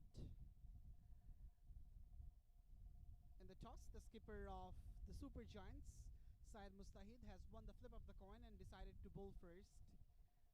And the bowlers have done a decent job, restricted Bando within 160, not 160, in fact 170, 164 is what Bando has managed to score. Then again, in this pitch, which is deemed as a batting paradise, and the dimensions of the ground is also not the biggest, this is certainly not a huge total. The batters are out. ZTX Ridoy is along with Niloy Hassan Shohag to open these innings for the Super Giants. The batters have made their way. The umpires are also in their position, and we are just about to kickstart the run chase. It's going to be a fast bowler, as it seems to be, for Bando Designs Limited. Just getting his fielders at the right zones of the ground. And here we go for the ball number one. Oops. Something is wrong. The umpire has stopped the bowler from bowling the first one. This is Alif Taslim Hassan from the commentary box, and I say a very good afternoon to my fellow commentator Rakib Amin. Thank you, Alif.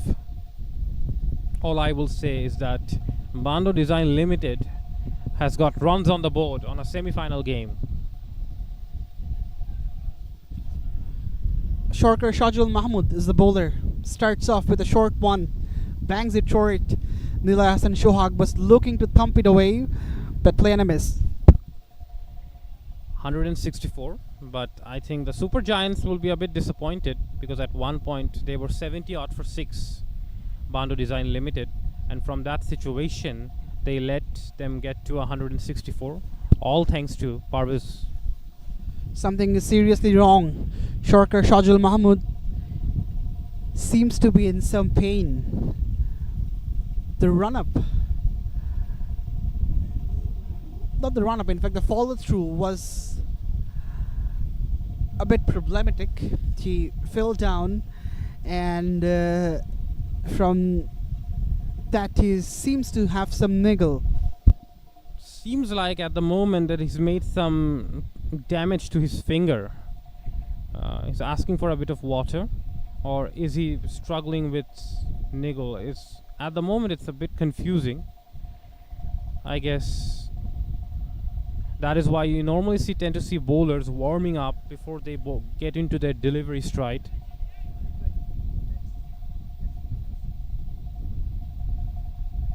But on this occasion, the very first ball he bowled, Shorkar Shajul Mahmood, looks like he's struggling with cramps, and I'm not surprised, because the heat today is really getting to everyone now. We're at the middle part of the day and the heat is at its most extreme, and we're all having a more difficult situation, and in the second innings it's going to be much more difficult for the bowling side and the fielding side to cope with the conditions. Nila Hassan Shohag and SK Arifuzzaman Akash are the openers for Super Giants. Defended watchfully by Nila Hassan. Both these opening batters are firstly talented and also devastating as batters. They know how to smash the bowler out of the park, and that's what they will be eyeing to do within the first 6 overs. Yeah, Super Giants in the tournament so far, they've already shown how much batting prowess that they have, especially the openers. They have been responsible in giving them a quick fire start in almost more often than not. And can they replicate that? Because today it's a semi-final game. They know it's either it's do or die on this situation. So the big question now remains is that can they play their natural game when the pressure it's at its utmost. Again, some issues. Something is wrong with the bat of Shohag, and is called for another willow. First it was the bowler who was having problems, now it's the batter. We're only 1 ball or 2 balls into the innings and already we're seeing a lot of issues. Seems like the bat he's brought, it's someone else's, and it reminds me of a very famous, or it can be said a controversial quote from Dinesh Karthik. He said, the bats are always like the neighbor's wife. Everyone thinks that someone else's one is the better. He actually got in trouble after making a statement like that, so Alif, be very careful about it. Off the edge, runs down to the boundary for 4 runs. The first boundary, and it comes in a streaky way. Yeah, I previously said it's a controversial remark, and I'm not quite sure whether this should be said on air or not. But yeah, he said that, and this went viral in the internet. As Alif was mentioning, we saw the first boundary happening. The right-handed batter Niloy went for a big hoik. And he swung hard, and the outside edge flew over the keeper for a boundary.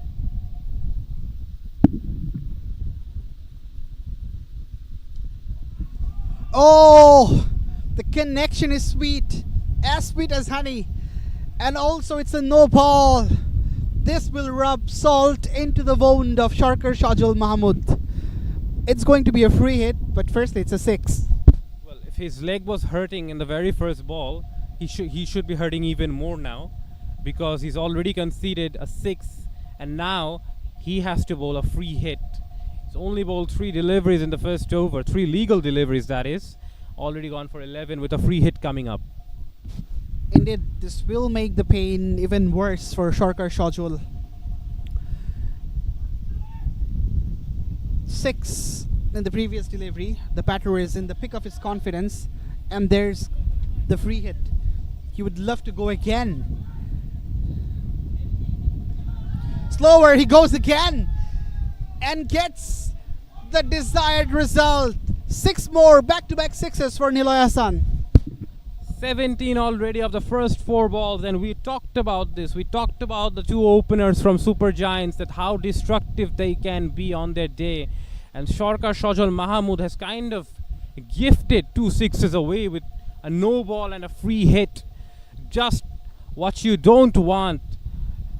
You don't want to get these openers. You don't want to give them the flying start that they look for. But now, another no ball. As Shajul went for a Yorker. It was a good Yorker, but the umpire signals another no ball, so it's going to be another free hit. So the agony just keeps on piling up. Boy, oh boy, what are you doing? Already 18 runs and 2 no balls. The previous free hit went for a 6. Yet another free hit to be offered to Niloy Hassan Shohag. And I'm pretty much sure he's not keen to miss out on that free hit as well. Just taking the guard, the way he has taken that, the aggression, the intent is very much evident. Trigger movement through the gap, chase for the fielder will go in vain. Yet another boundary. Making full use of the freebies offered by Sharkar Shajul Mahmood. Now Niloy is thinking, why am I getting so many gifts in the first over? Probably he hasn't seen so many gifts, even from his partner, I guess. Maybe he's seen, he knows, we don't.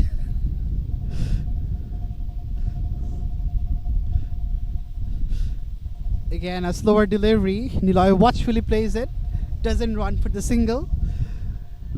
A long over comes to a close. After 1, it's 22 for none.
Apurva Roy is the new bowler. Spin already introduced. And the spinner has been smashed. Will it be carried? It is taken. It's a golden duck for Arifuzzaman Akash. A batter of his caliber tries to go after the bowler in the very first ball. And he is gone.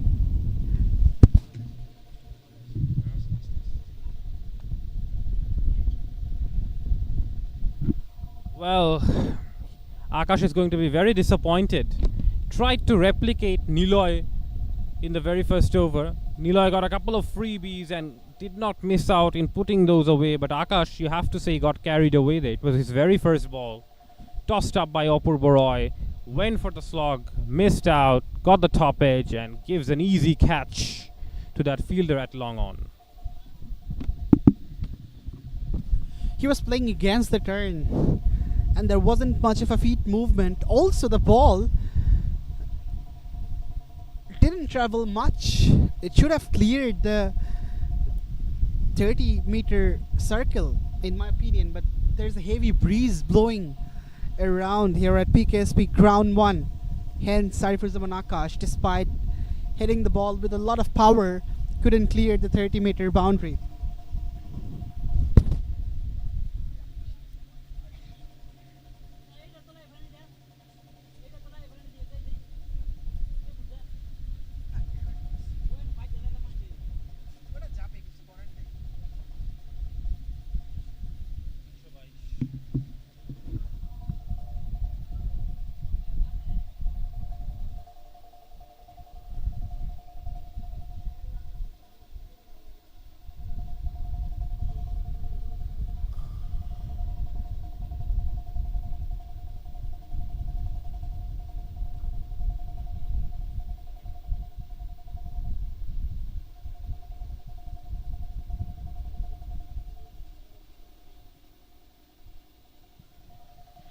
Fariduddin is the new batter in.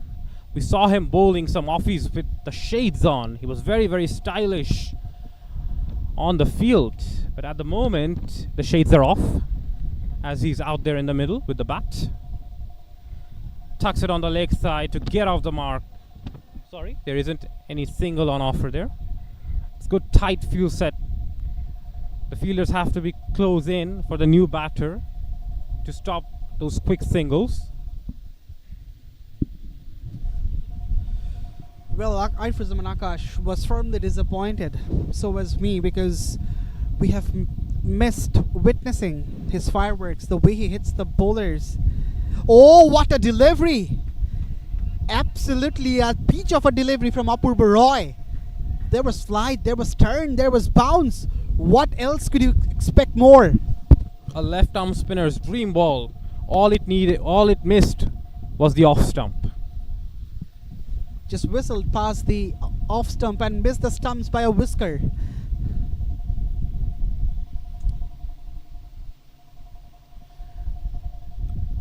Straight to the fielder, quick run taken. Directed would have been interesting. Yeah, that's good running from the two batters out there. Taking those quick singles is not easy, especially in this heat at the moment. We're at the middle of the day and the sun is boiling hot. And the conditions are now much more, I would say, a lot more difficult for both the sides. But I would say the bowlers will be feeling it more than the batters.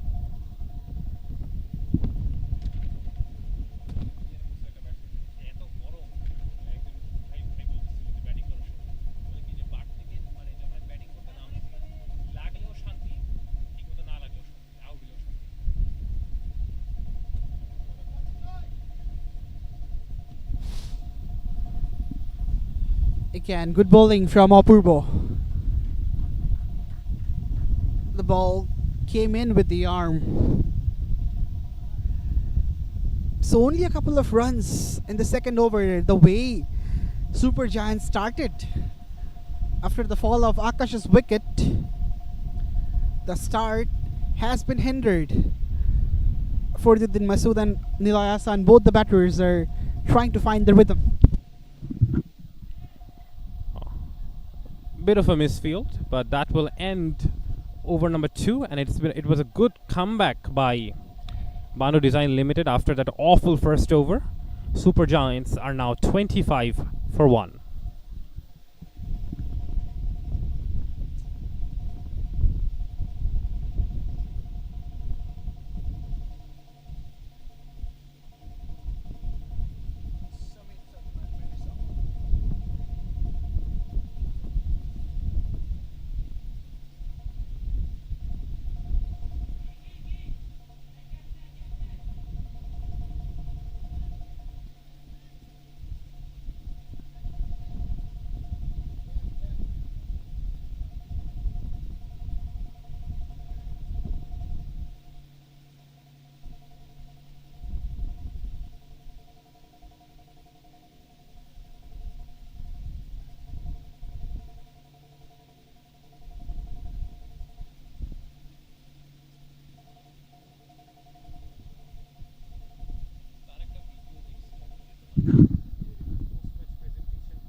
Oh, shot over the covers. One bounce before it reaches the boundary. That was a great shot, tossed up wide outside the line of the off stump. The bait was there, and Farid took it gleefully. That's what he is capable of, Fariduddin Masood. He's an aggressive batter. Can hit the ball really hard, and whenever the ball is in his slot, he will take the toll. Akash, the new bowler, has been greeted with the 4 in the very first ball. Interesting action. He has some dance moves before he starts his run up. Just look at that. Front and back, and then backs away, drives it straight to the fielder. Well, I thought that was a glitch on the video there, but it wasn't.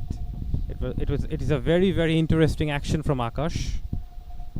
Kind of distracts the batter with his antics that he does at the start of his run-up.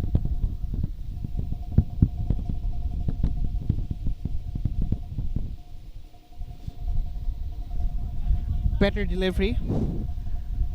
Just firing it into the stumps and keeping things tight for the batter.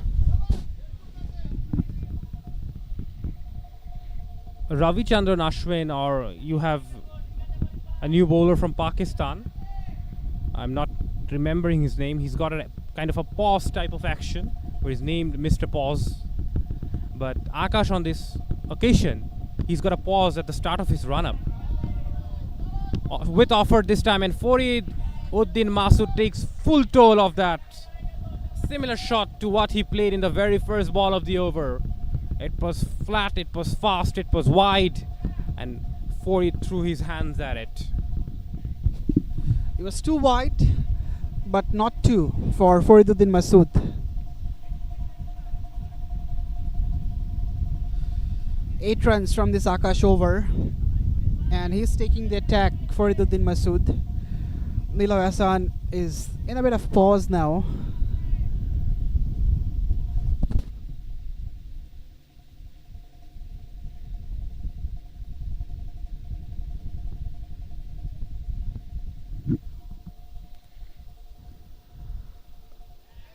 Driven through the offside. Can he find the gap? The fielder does well at wide, long off, to cover ground and stop the batsman from taking a second. One more delivery remaining in this over. It seems like a long over because Akash, he does like to take his time bowling his deliveries.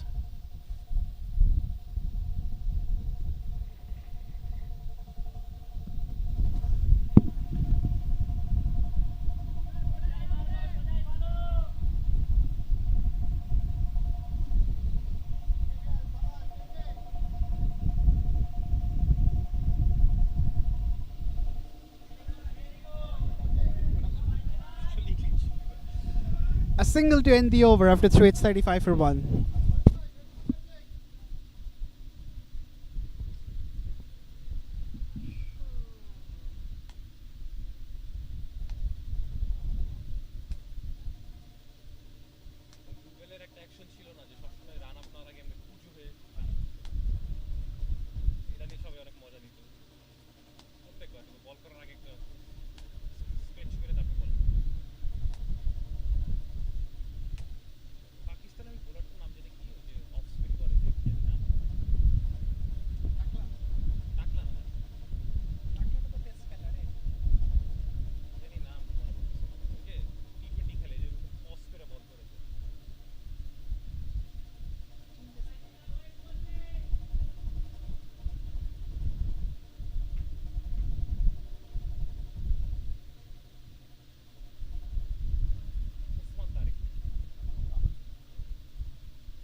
Apurva Roy is back, who got the first breakthrough. 12 runs per over is the rate of scoring. Oh, it's a shot. It's a nice shot through the gap. Enough legs to find the boundary. Well, the Super Giants have gotten off to a rollicking start. Already 40 on the board, and we are only into the 4th over. They're going at a run rate of well above 12 runs per over now. And if they keep going at this rate, this game will be over very quickly.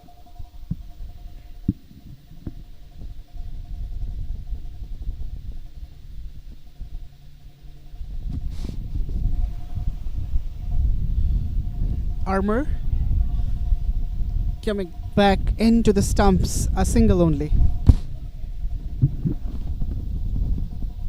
As we look at the replay, short, it was wide, and the batter threw his hand and found the gap. The heavy inner ring field, he pierced it perfectly with precision to get that boundary.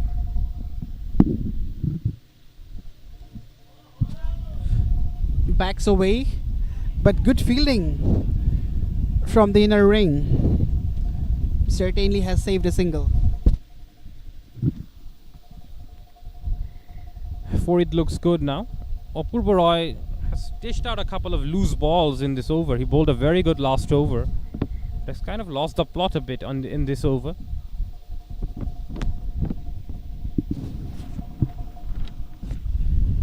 Worked away. Should bring another single to Farid's tally.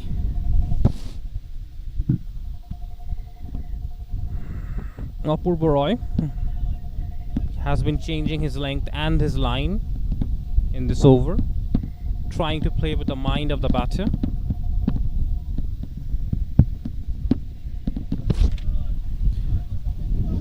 Interestingly, after having that flying start, Neelahassan Sohag has become defensive and now dealing in singles and defending. I think he prefers the fast bowlers more. Again, a back foot punch straight to the fielder to end over number 4 with the score at 42 for 1.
Akash is back.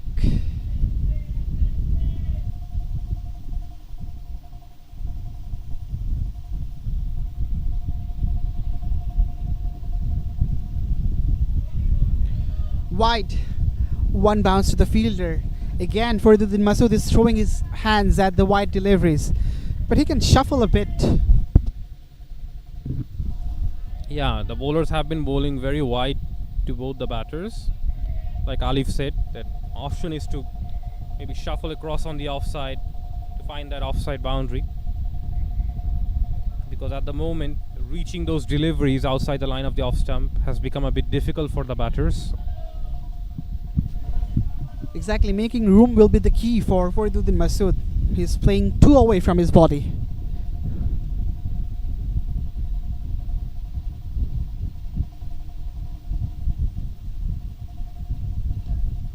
He goes straight down the ground, but it's a good fielding. Good footwork from Akash. We often praise the footwork from the batters, but now it's the bowler who does well with his leg. But looks like he's injured himself at the moment, because pushing your ankle out like that can be very, very risky. If the ball hits you directly on the ankle, it can cause a lot of damage, and it can be very, very painful for a bowler.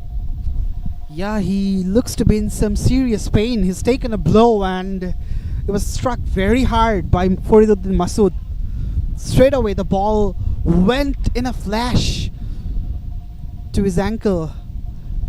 Oh my word. He doesn't look to be okay.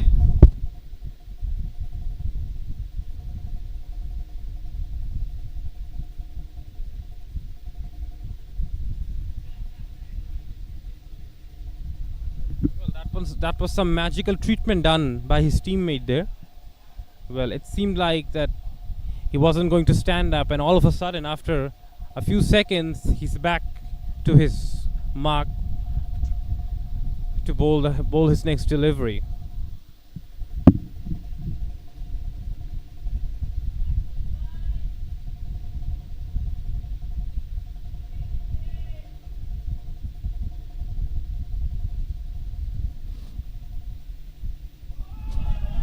Sweeps and sweeps well. Slightly leg side-ish. And Fariduddin Masood has accepted that gift gleefully. Yeah, he's looked very, very solid so far. Fariduddin Masood. He's been cutting those balls away on the offside, but now shows that he also has a good game on the leg side too. He can sweep, he can pull, he can cut. He's got all the shots in the book.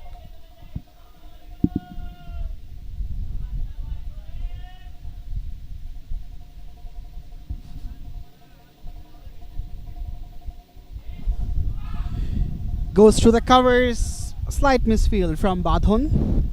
It will cost a single. Yeah, Super Giants will be very, very happy with the start they have gotten so far. Into the fifth over, already almost 50 on the board, going at well above the required run rate.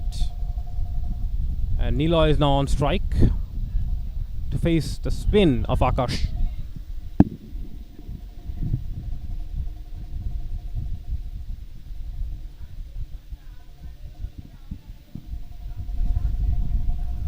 Just open the face of the blade. Again, Niloy Ahsan Shohag is trying to be circumspect.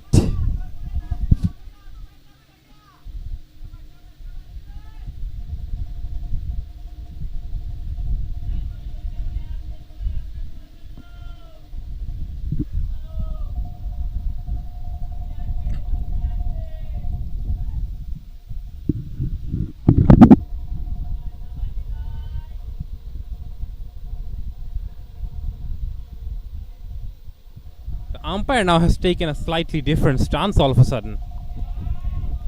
He's standing a bit wide, which is very unusual. I've never seen an umpire stand a bit wide of the stumps. Have you ever seen that, Alif? No, first time for me as well. Just making a way for Akash to dance and take his run up before he bowls. That's the end of the fifth. And the 50 on the board for Super Giants as well. After 5, it's 50 for 1.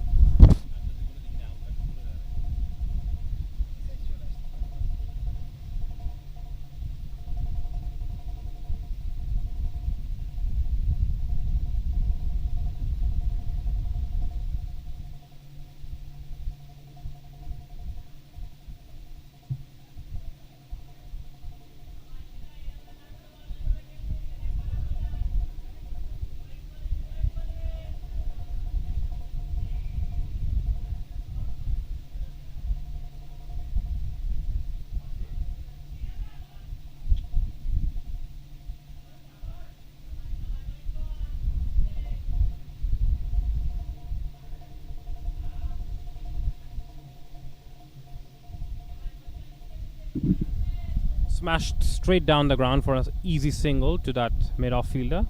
And the ploy of bowling spin in the power play seems to work for Bando Design Limited. After that first over went for 22, they've slightly pulled it back.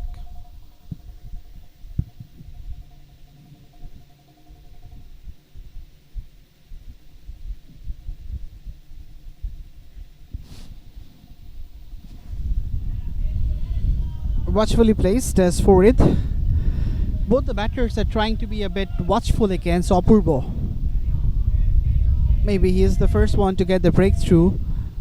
That's the reason why they are trying to be a bit cautious against him. Apurbo has been the pick of the bowler so far for Bando Design Limited. Shot wide, cut away, but finds the fielder in the deep, does Fariduddin Ahmed. Further than Masood, in fact, and both the batters have got some start. They just need to carry that start as long as possible. Shuffles across, hits it straight down the ground, and that's a tremendous job done by the fielder to save the boundary. A bit of football skills shown by the fielder. We saw the players warming up before the game with a bit of football, and definitely bringing that into contention.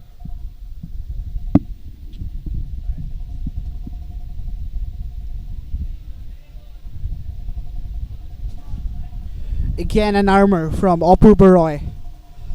It's turning out to be a tidy over, only 3 runs from the first 5. The current rate is 9.35, which is healthy, but the asking rate is even lower. So the Super Giants side are well ahead in this game. Yeah, but you can say that after that horrible first over of 22, in the next 5 overs, Bando has really pulled that back. Only went for 30 odd in the next 5 overs. So that ends the power play with the score at 54 for 1.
Shaun to bowl the next over. Through the gap. A single will be fetched.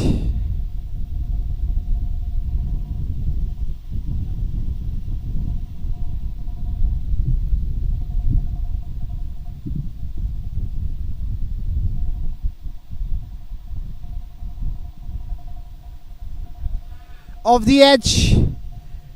Will race away to the fence. A streaky boundary for Shohag.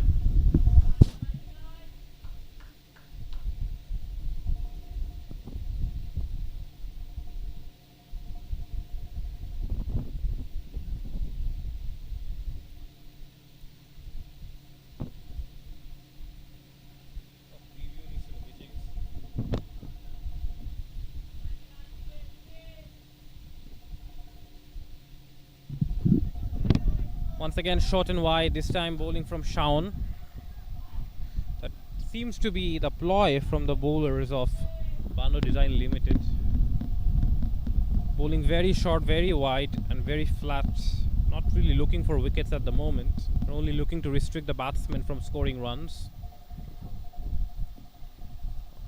Once again, this time a lot closer to the bat, but doesn't get the outside edge.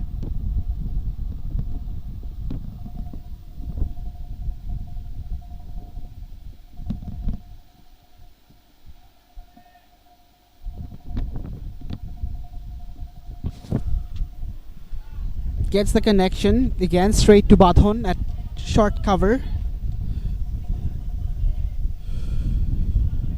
So another dot produced by Shaun.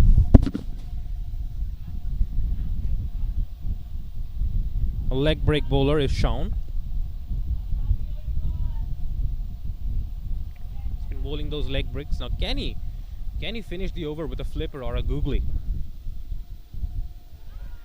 Attempted switch hit, appeal for an LBW, and the umpire has given it out. Seemed like it was a bit high and the batsman is a bit disappointed, but he has to leave the crease. Yeah, height was the only issue. Apart from that, everything was within the stumps. It was certainly hitting the stumps. No question about that. And the umpire raised the finger. So that's the second wicket for Bando Designs Limited. It's 59 for 2.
Maruf Ahmed is the new batter at number 4.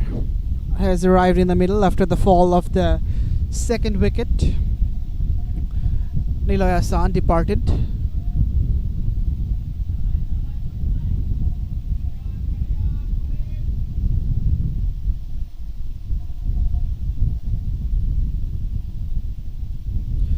And for the first time, it's going to be Mainul Shovon, the tall, lanky fast bowler. Can extract good amount of bounce from the deck. We have seen previously to bowl those deliveries which zip through. Starts wide outside the off stump, driven, but there is a fielder. You can say the game is now evenly poised at the moment because the dangerous batter, both the openers have been dismissed now. So Farid is playing a sensible knock, going at a strike rate of 110. And Maruf is new at the crease, and the run rate starting to drop a bit. So you can say at the moment it's quite even Stevens.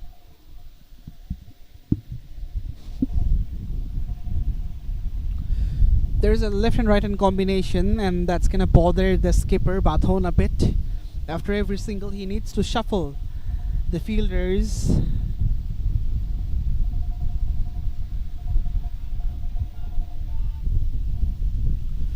Coming from round the wicket is Mainul Shovon.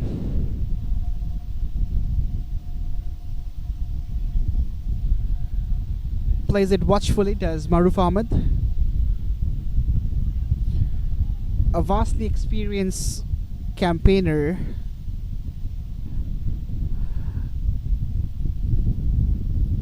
A banker. And also an NSU graduate, just like you. Was a student of BBA. Well, as a banker, you expect him to be good with calculations. So he now has to calculate his team over the line. Has to. And it's bowled him. Maruf. That was his first delivery. A golden duck for Maruf. Beg your pardon, that was his second delivery. And Shobhan hits that right in between length, that awkward length that the batter is not sure whether to go on the back foot or on the front foot. And the ball sneaks past through the gate. That was a nothing shot. He was in two minds whether to go for it or to defend. And in between that confusion, Shovon goes through the gap and hits the timber to remove Maruf Ahmed from the equation. He is a very reliable batter, but unfortunately it's not his day. He perishes, and the third one falls down for Super Giants. They're certain in a spot of bother now.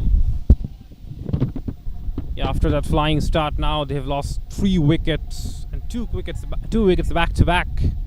And all of a sudden this game is wide open now. And as you can see, the players have gathered for Bando Design Limited. They now know that this is a great opportunity to really put a lot more pressure on the Super Giants. Sides is walking to the middle. He's the new batsman in. And now all of a sudden the required run rate is above the current run rate, which is a new in this innings. So for the first time, the required run rate has climbed over the current run rate. So now the game becomes a lot more interesting.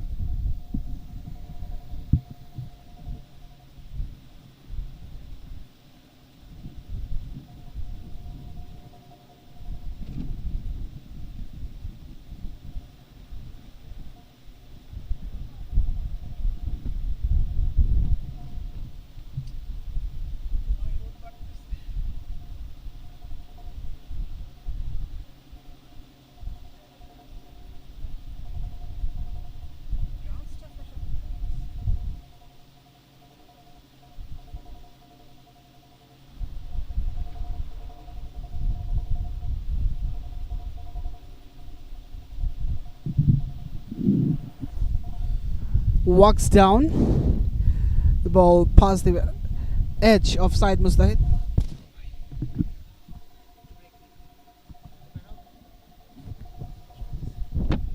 The heat is now getting to everyone at the moment, but the over rate, the run rate, all of it has slowed down a bit, and you understand it's going to be difficult for everyone around us. Side played and missed a few, coming to the wicket. He's only faced a delivery, and Shobhan is bowling really well. The tall, lanky bowler, getting a lot of bounce. Cut away this time, charges down the track and finds the gap. It's a misfield, or is it? It's been smashed over the fielder. That was hit with a lot of power. Normally, you do not expect a shot like that to clear the boundary, but he hit that so hard, that cut shot, and it's the pace of the bowler that made sure that it flew over the boundary, flew over the head of the fielder, who had an opportunity to grab it, but the pace of the ball just burst through his hands.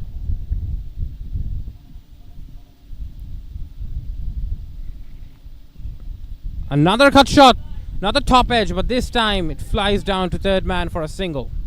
Ends over number 8 with the score at 67 for 3.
Shaun continues with his leg break.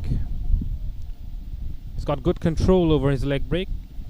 Not getting much turn, but he's getting that drop through the air. And he's bowling stump to stump. Saw him beating the outside edge in the first over that he bowled.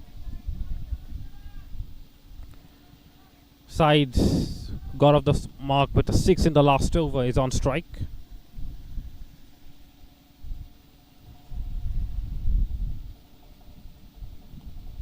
Short wide, cut away, but there will be protection in the deep.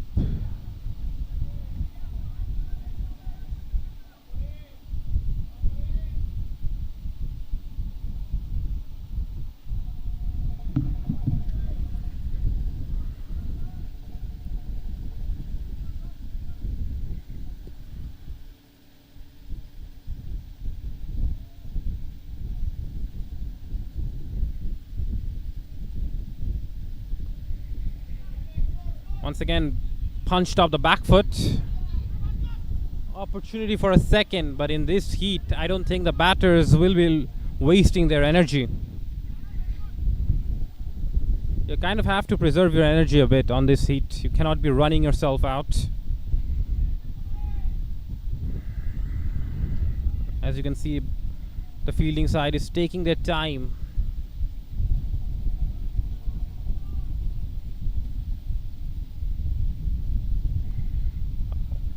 Once again, a late cut straight to the fielder. No single on offer. Another good over by Shaun, and the run rate has all of a sudden really dropped.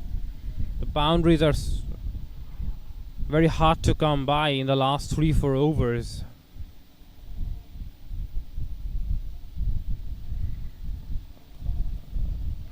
Smash through the offside, but there will be protection in the deep. Another single. Just 3 runs of the over so far.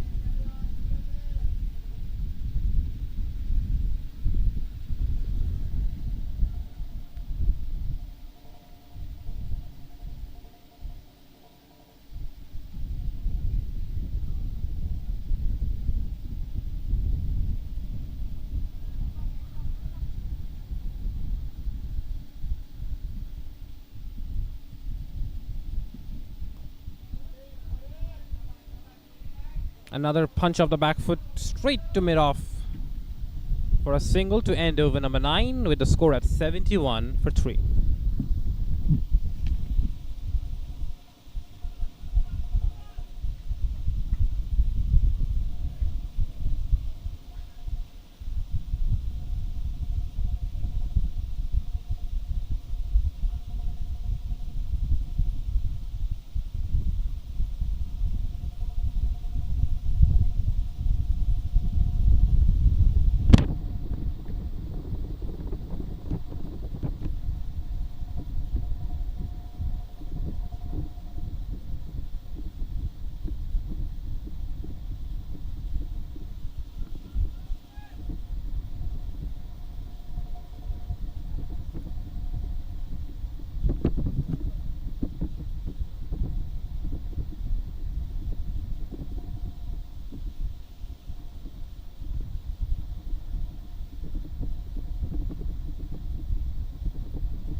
On the pads, Farid misses out. Fariduddin Masood brushes off the pad for a single on the leg side.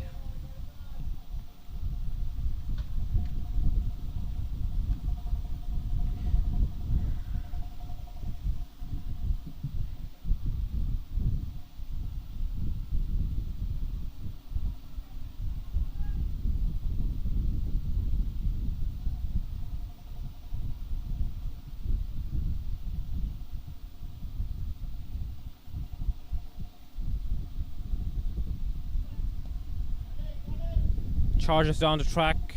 The bowler adjusts. Shobhun shortens the length and punched up the back foot for a single.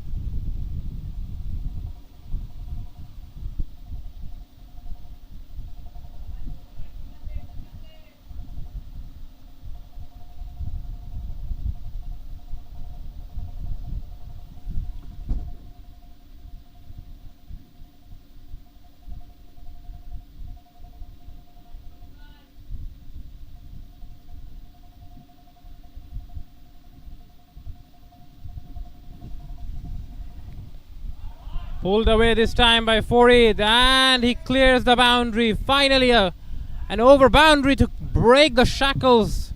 The pressure was really building up on the two batters, and finally Farid breaks the shackles with that 6. It wasn't very short, but how quick he was in picking the length.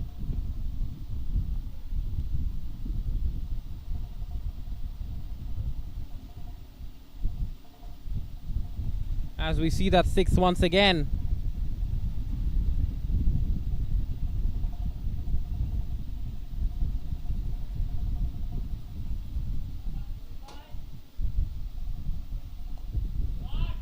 This time it's flayed through the offside. Another boundary. One comes and another comes straight after. Now is this the momentum push that Super Giants needed all of a sudden. And now Fariduddin Masood looks like he's found his mojo.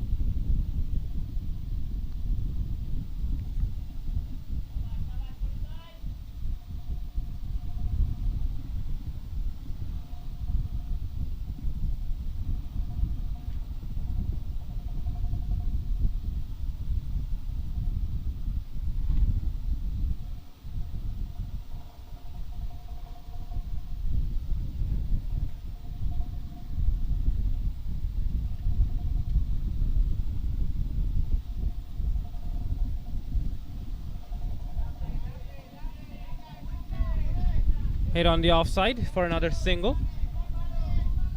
Played with soft hands, so sensible cricket after hitting a 6 and a 4. Gets off strike.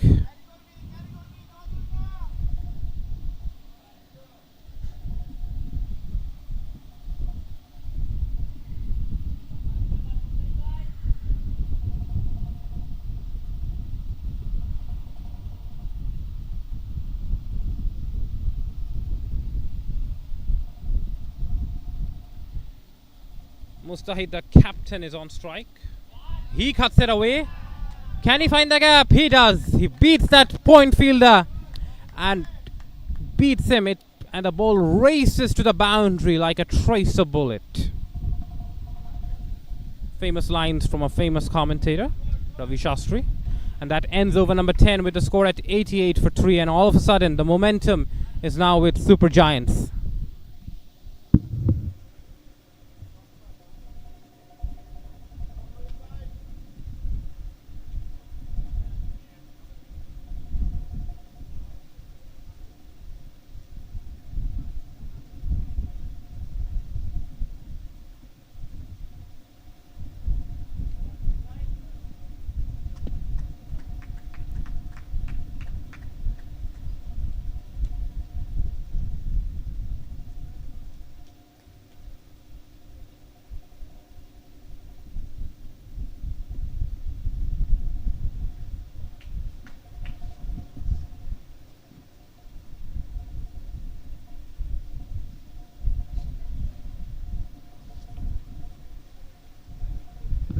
So as we now take a break for the Friday pair, and as you see, the players are going off the field, and we will be back shortly after this break.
Hello, everybody, and welcome back once again after the prayer break since it's Friday here at Dhaka. So there was a break for the Juma prayer, and we are back. It's the semi-final one of BIMATEC Royal Champions Trophy Season 5, powered by Jersey Smith, co-sponsored by Eurobangla Foundation, broadcasting partner Cloud Live PD, and scoring partner NR Sports Management. Super Giants taking on Pando Designs after 10 overs. It's 88 for 3 is what Super Giants have collected. Akash is the bowler who is going to restart the proceedings.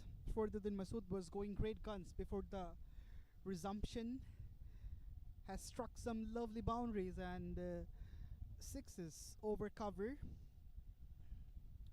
The final moment fine-tuning is taking place in the field placement, and Akash gets underway.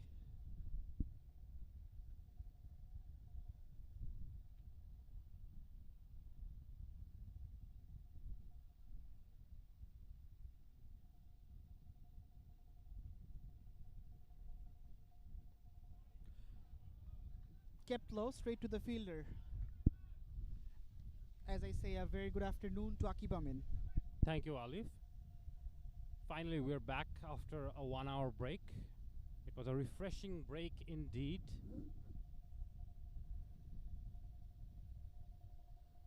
Just before the break, we saw a real shift in momentum.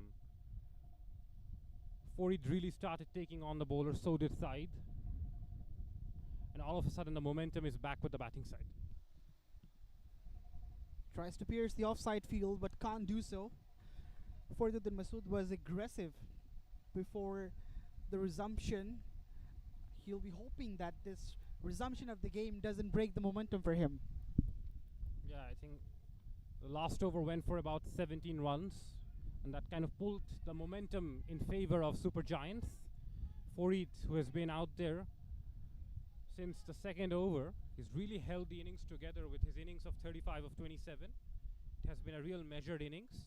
Hasn't really gone after everything.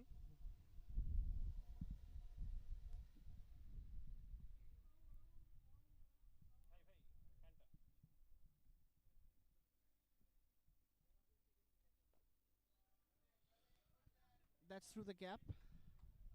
Will just be a single. Saeed Mustahid, the captain, has looked very good since the moment he has come to the crease. He smashed a 6 over the offside, which was a tremendous shot, a powerful cut shot to clear the offside boundary. And now he's batting on 14 of 9 balls. It's his responsibility now to steady the ship and to take his team over the line. Akash to continue.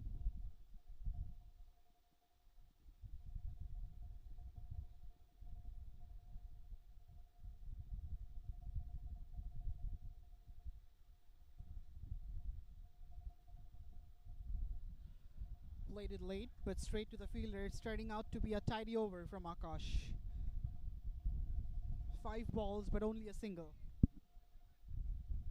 Yeah, the break has definitely shifted the momentum now. The batters now have to get used to the pitch and the weather conditions once again after having lunch and prayer.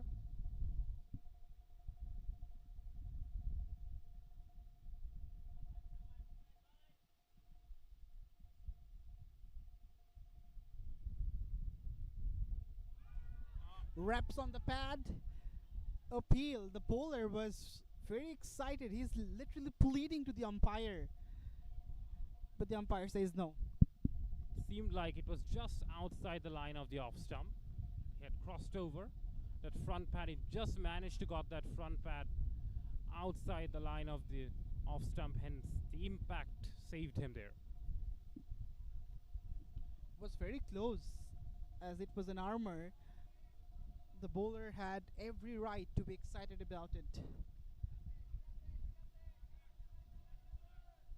The current rate is 8.31. 75 runs needed from the last 55. Should not be an uphill battle for Super Giants, but if Bando can take another wicket, this will make the contest even more crispier.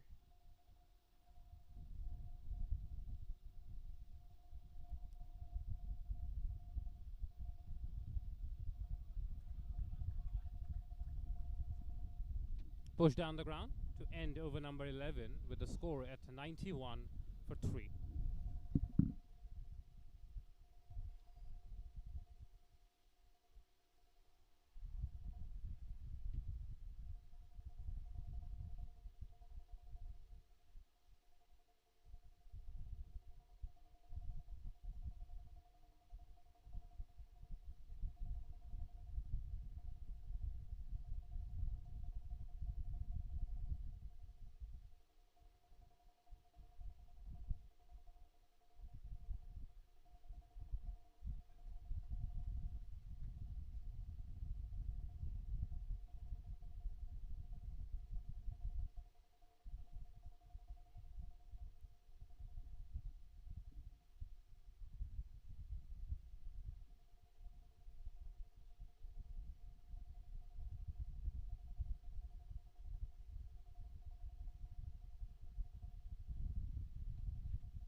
Apurva Roy is back. Got the first breakthrough for Bando. A very good left-arm orthodox bowler. Of course, not the biggest turner, but relies on his accuracy and consistency. Into his fourth and the final over of his quota.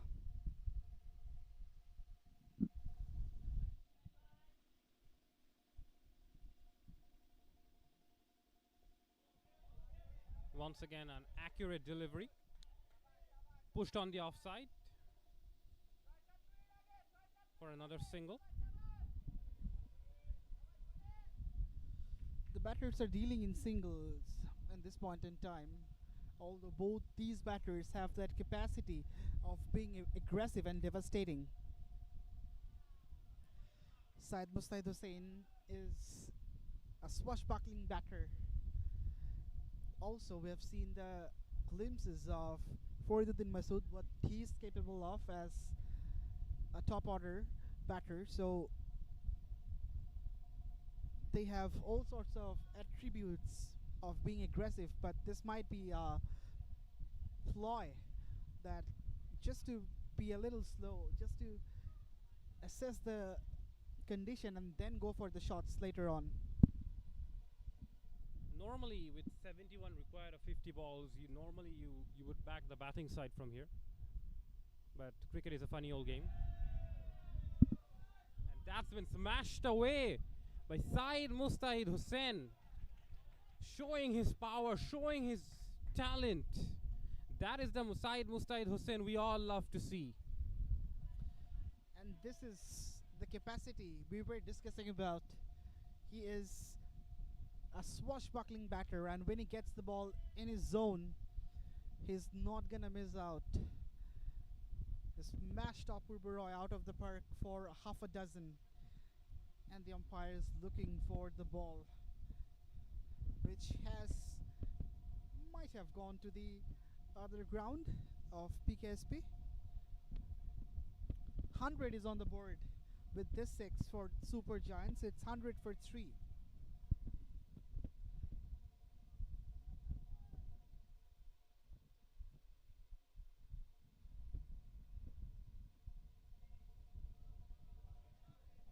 Very close to the pads, watchfully defended.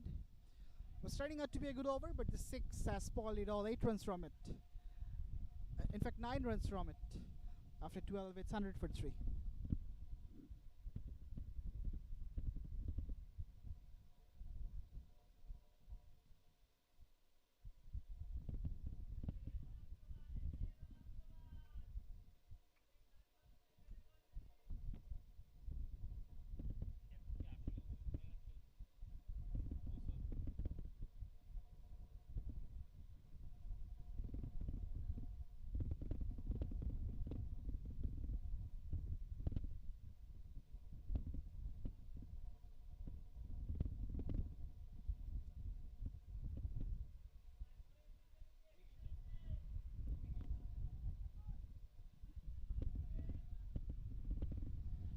Akash with his fourth over, 19 runs from it, from the first three, so quite frugal, that can be said.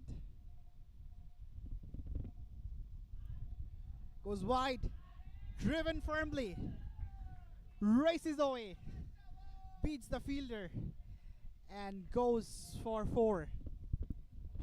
Yeah, that was tossed up outside the line of the off stump, and Fariduddin Masood, his eyes lit up, saw the width, thumped it through the offside, and beat the fielder at cover. Had enough bat on it, had enough power on it to beat the fielder at deep cover. It was hit with disdain. Literally clobbered the ball. The way he hit the ball was fierce, that can be said. 104 for 3.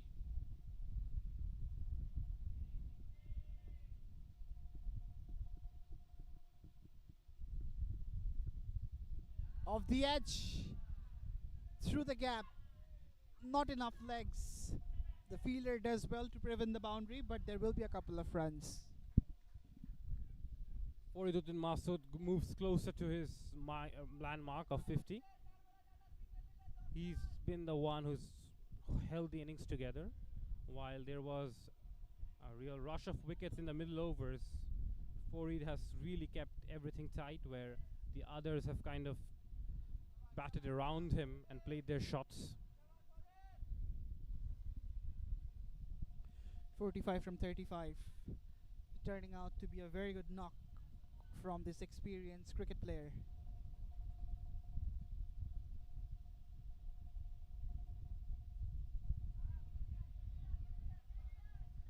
Backs away, takes a single. Very, very elegant looking player is Fariduddin Masood. Very, very classical, picture perfect, very good on the eye, keeps it simple.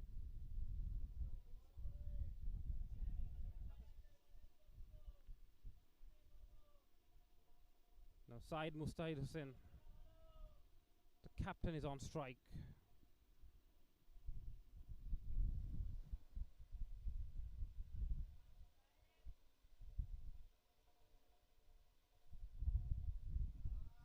Again drags it into the onside, but a fielder will be found.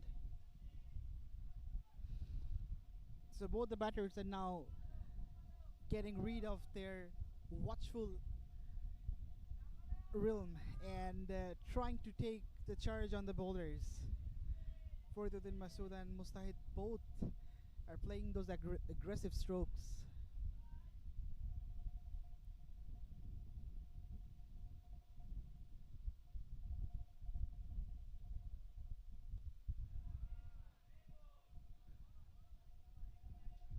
Only a single from the next ball.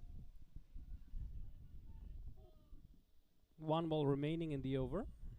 8 runs off it so far. They're keeping up with the required run rate. And at the moment, the way these two are batting, and if these two can stay on for another 4 overs, I think the game will be as good as over.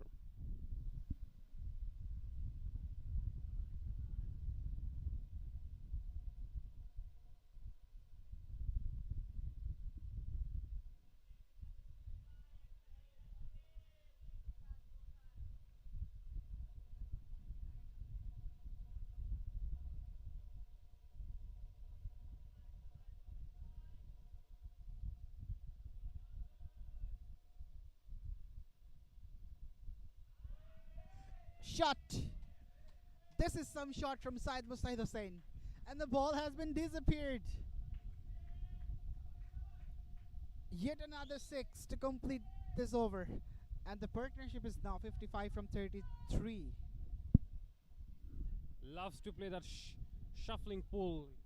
He rocks on the back foot. He transfers his weight on the back foot very, very easily, and is very, very quick to pick the length of the ball. It wasn't very short, but he swivels and plays it with so much power, so much elegance, that more often than not he clears the boundary with that shot. Moves to 28 of just 16 deliveries.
Sharkar Shajul Mahmood is back.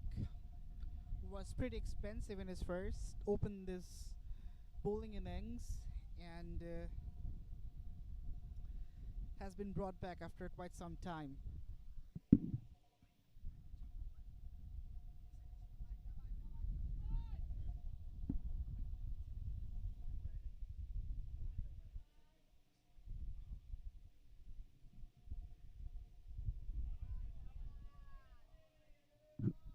Wide outside the off stump. Rightfully called a wide by the umpire.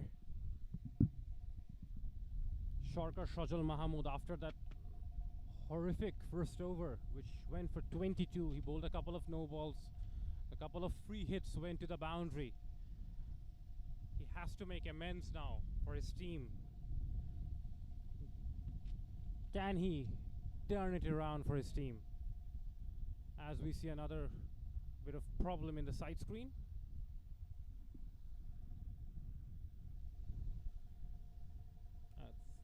Normally it's very, very difficult for a bowler when you're hit for 22 in an over to make a comeback.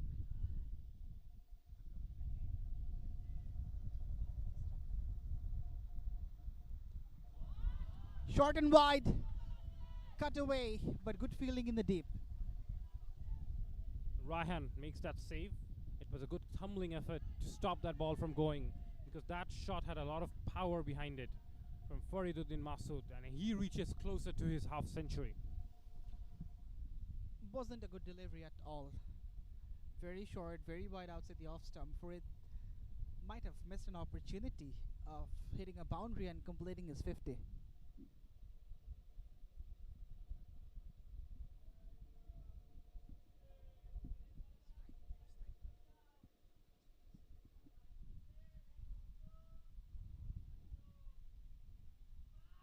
Short off the edge, but again some good piece of work from the fielder. Syed Mustaid sometimes looks a bit awkward while trying to play those big hoiks, but more often than not he connects and connects well. It's not always about elegance, it's more about the result. Farid on the other hand looks much more picture perfect, much more textbook style, whereas Syed Mustahid can be known as a bit more of a slogger. On the legs clipped, straight to the fielder. Again, it's turning out to be a long over from Sharkar Shajul Mahmood. A wide and a no, which means it's going to be an 8-ball over unless he bowls an extra more. Yeah, he's already bowled 3 no balls so far. He conceded 2 no balls in his first over. Again, comes down the pitch, off the edge. A thickish outside edge from Mustahid. He's riding on his luck in this point in time. Yes, definitely targeting Sharkar Shajul Mahmood. They know that he's under pressure. He's gone for 28 in his 10 deliveries, and they want to keep the pressure on him by going after him. So both the batters in this over, they're looking to hit Mustahid out of the attack.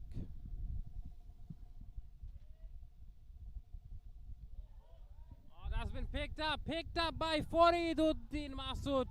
What a way to get to your 50. He only needed a single, but he said, you know what, I'd rather go to my 50 with a 6. And his team, his dugout, the teammates are applauding. What an innings it has been. Such a measured knock. 55 of 41 balls, as we see 5 fours and 2 massive sixes. And another real pickup shot on the leg side to reach that milestone. What a shot. What an elegant looking shot. Hardly put any real power, any real effort on that, but the ball just sailed over the boundary.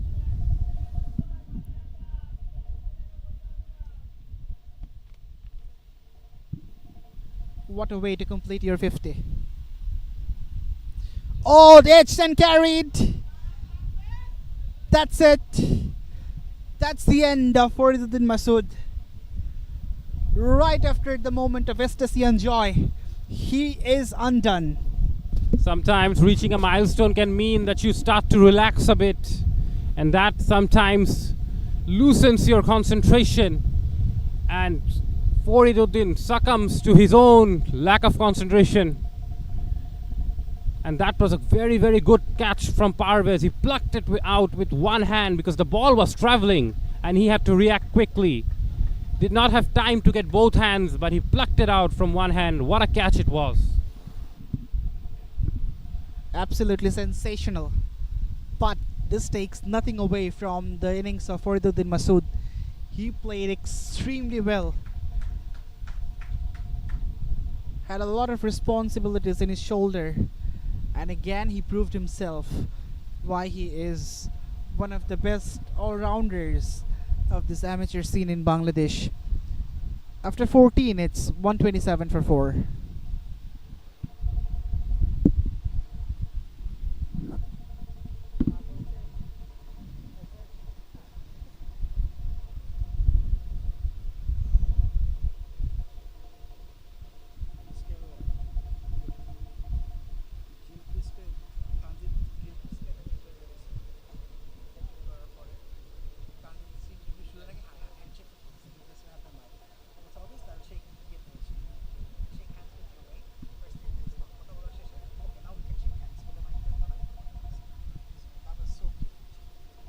Childhood hero.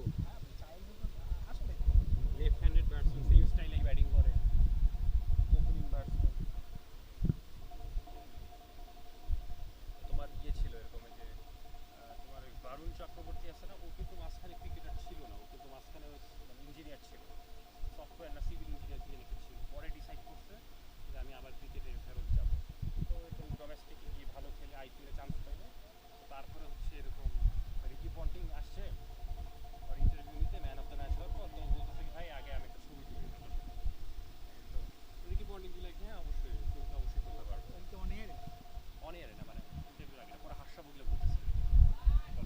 Slapped through the offside, but there is a protection.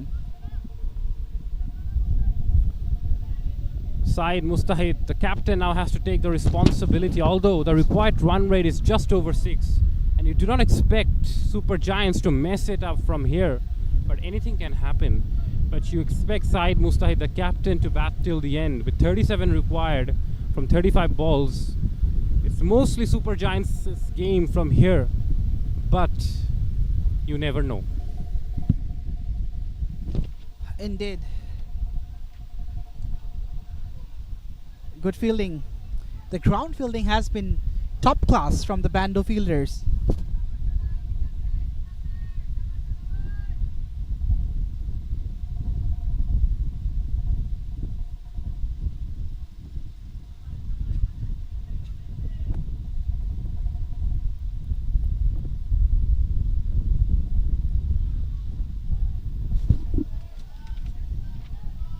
Past the outside edge, Shahabuddin Rana is the new man in.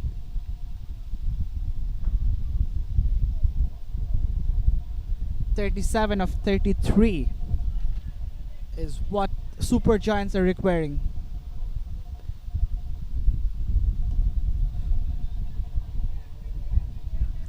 Rana gets off the mark.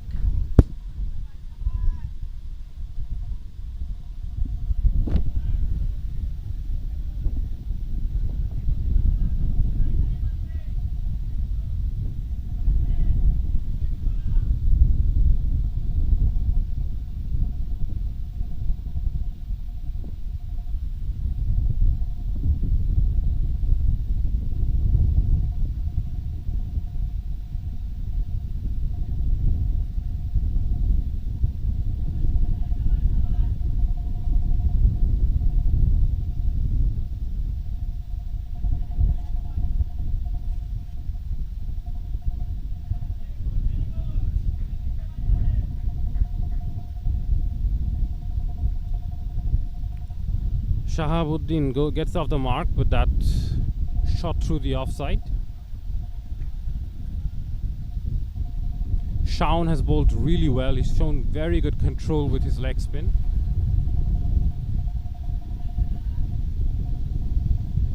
.12 for 1 after 2.5 overs. It's been very, very good spell by Shaun. Very, very economical, and he showed great control. Oh, that's been picked up on the leg side. And taken on the deep. Shaun gets his second wicket. And Shahabuddin goes out cheaply after scoring just one run. And all of a sudden, with the fall of 2 quick wickets, the game is already open once again. We all thought that the game was closed out a couple of overs ago, but now all of a sudden with 2 quick wickets and the spell from Shaun, 2 for 12 in 3 overs, has really pulled it back once again.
Faisal Ahmed is the new batter walking into the middle to join his captain Saeed Mustahid. All of a sudden, the game has become a bit more interesting. What do you say, Alif?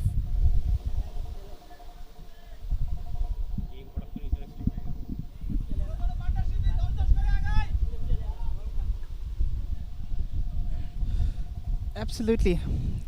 And this is the reason why cricket is often called a game of glorious uncertainty. It can turn any time in anyone's favor. Again, Mustahid opens his arms and gets through the offside field for a boundary.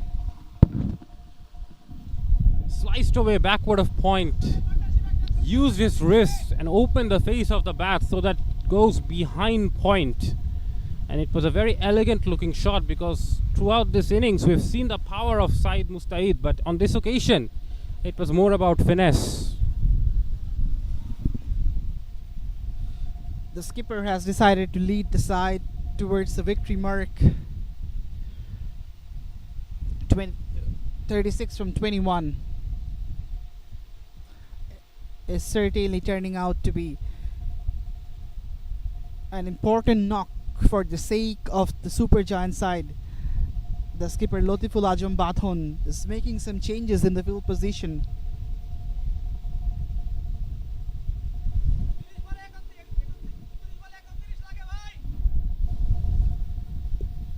Shorkar Sajal Mahamud has been very, very expensive today. 2.1 overs for 38. Although he's got that solitary wicket of Fariduddin Masood, but he now has to make something incredible, miraculously incredible, to bring his team back into the contest. Oh, there was a catching opportunity which has been put down. Now that was the big opportunity to dismiss the captain Saeed Mustahid, but boy did they miss that opportunity. If there was an opportunity for Shorkar Sajal Mahamud to turn the game on its head, but they just slipped it. The game has just slipped out of their hand.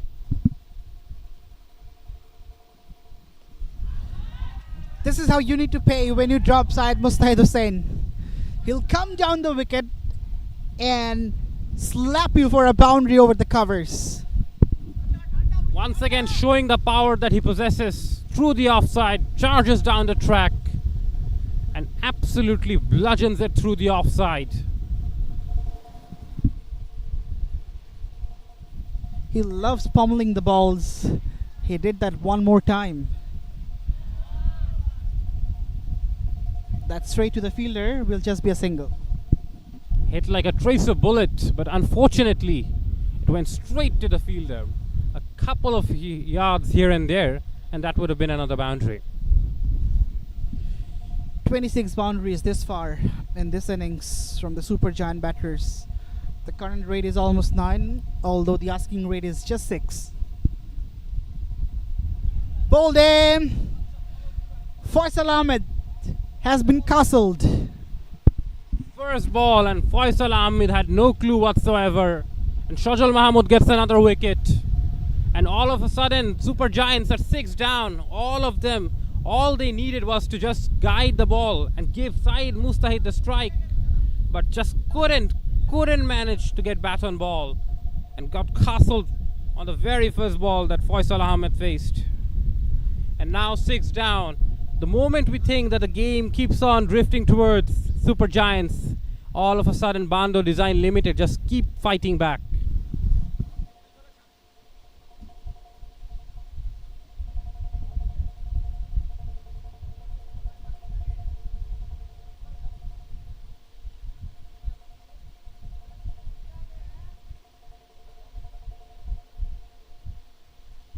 As we see the dismissal, he crossed over and had no clue whatsoever. The ball went between his legs. It was a good dipping Yorker, and the batter Faisal Ahmed had no clue whatsoever. Shajul Mahmood, although he went for so much runs, he's also picked up 2 wickets. Can he pick up another one here? GTX Ridoy is the new batter.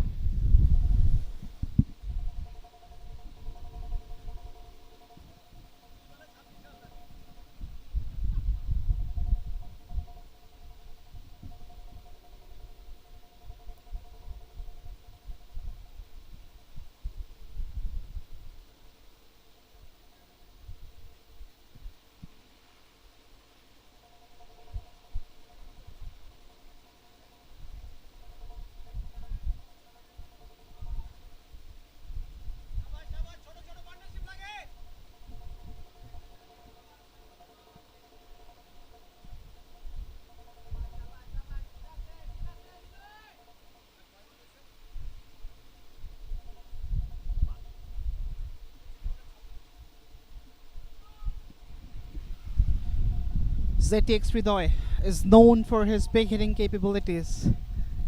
A great finisher, has hit some cameos in the Royal Champions Trophy previously.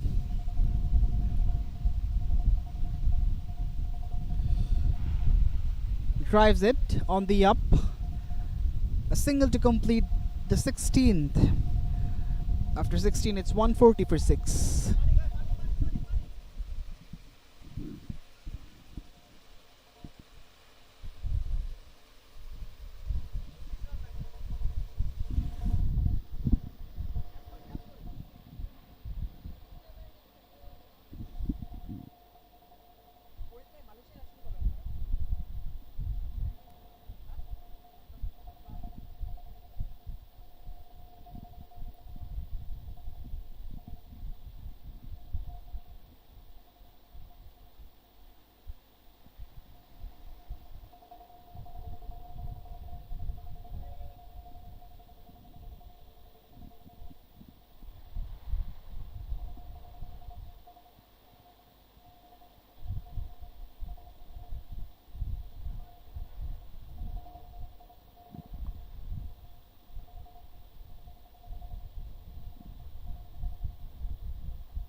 Shaun is back.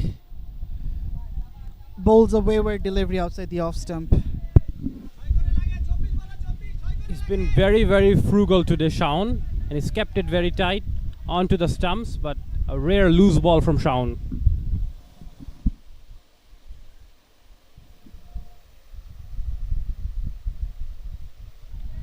short, slapped, but there is a fielder at deep cover.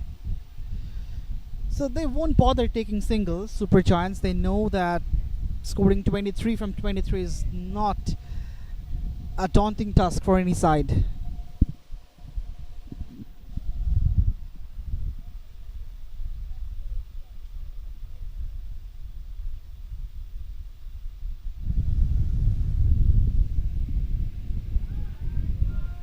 Saeed Mustahid plays his favorite pull shot once again. The pickup shot. We have seen so many of those in this innings, and once again, every time he's looked to play that shot, he's cleared the boundary. Well, it wasn't even a delivery. It was a birthday present to Syed Mustahid Hussain. Just take it. Just hit it. It was an invitation to hit. And why on earth he will miss such an invitation?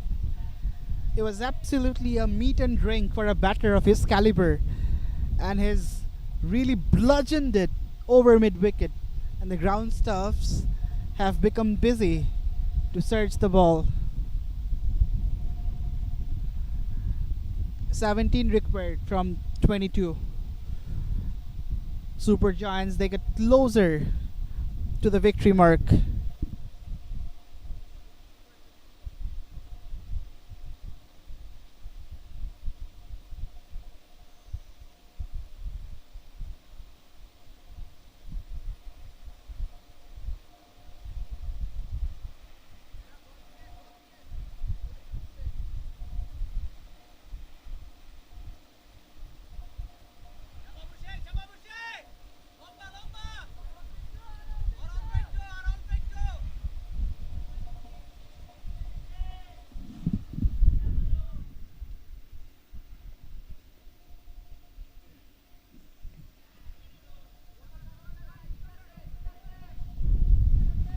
Straight to the fielder.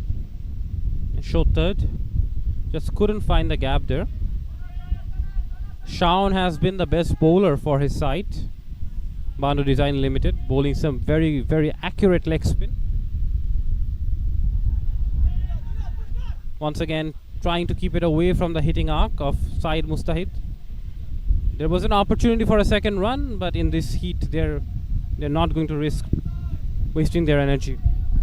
And there is not even any need of taking the second run. They're well ahead on the ascendancy.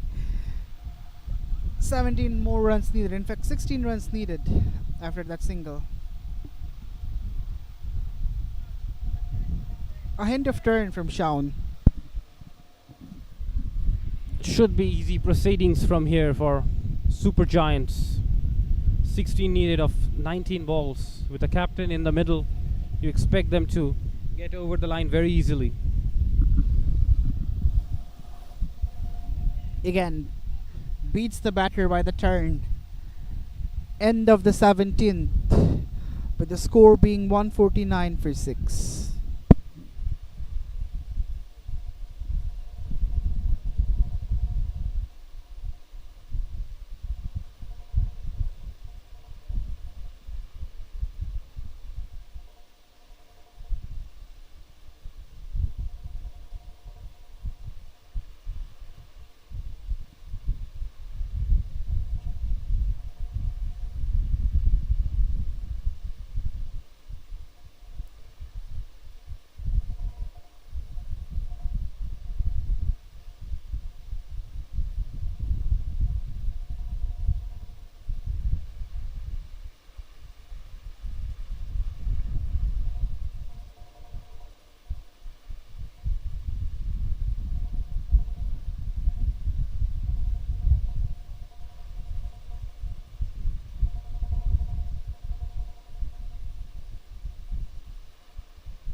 Sixteen of 18 balls. It should be easy sailing from here on.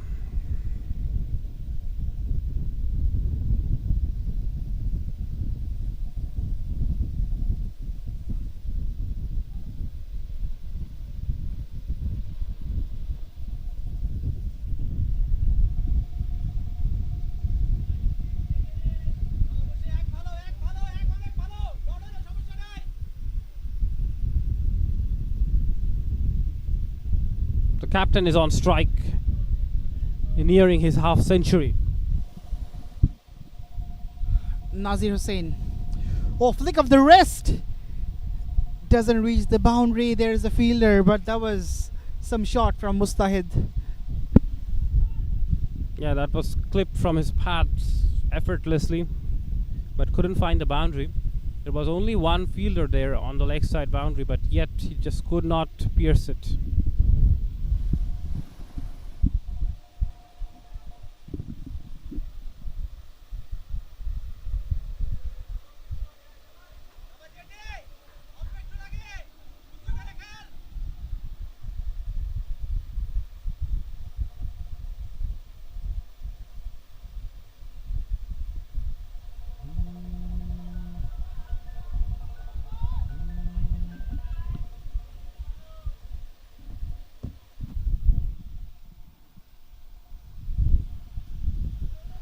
Pulled away this time. Brai Ridoy. Can he find the gap? No, he doesn't. The fielder cleans up for another single. It looks like they're in a hurry to wrap up the game. It's a long game, that must be said, Akib. It started a long time ago, because we often see the T20 matches, each inning takes around 90 minutes or something around that time. But due to the prayer break, the innings break, everything was longer compared to the other matches. Yeah, and if you bring the weather conditions into perspective, I have to say that these guys, they're not professional players. Goes straight down the ground. What a shot! My words! Reaches his 50 in a grand fashion. The skipper Syed Mustahid Hussain, take a bow. That almost seals the deal for his team. That was a commanding blow. Syed Mustahid Hussain, you can see at the bottom of the screen, batting on 55 of 29, going at a strike rate just under 200. It has been a match-defining innings by him. Wide, slapped, misfield from the fielder. Will be a single only. You kind of say that the game is almost done and dusted now, with only 7 required. Just common sense from here will if common sense prevails, the game should be done and dusted.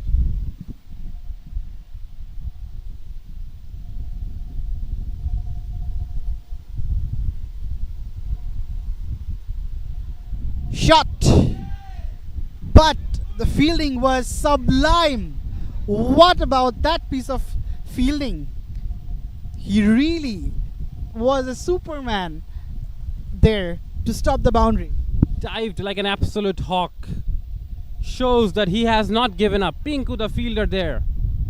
Even though with only 7 required, a lot of fielders would not have given the commitment. But look at the commitment. He's fighting till the very last moment, is Pinku, for his team.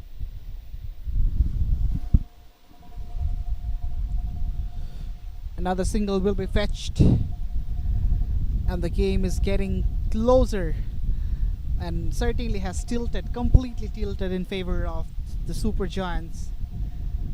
End of the 18th, with the score being 160 for 6, and only 5 runs more to be scored for the Super Giants.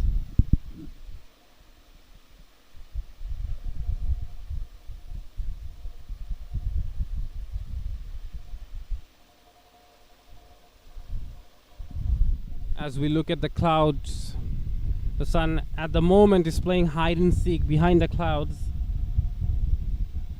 But you can see a real ray of light shining on the Super Giant batters.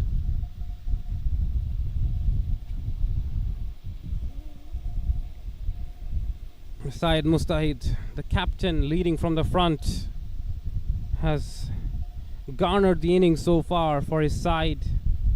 Came into the middle when his team was 50 odd for 3 down. They were in a spot of bother, but Syed Mustahid just took the game from the scrub of the neck and made it his own.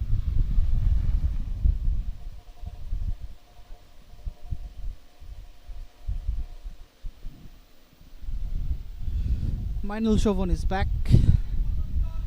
This can be the last over of the game if Super Giants can seal the deal. Only 4 more runs to get, 5 deliveries remaining in this over, and 9 deliveries in total. Hriday on strike with a boundary away. His team is just a boundary, a hit away from winning the game. Can Hriday finish it in this ball?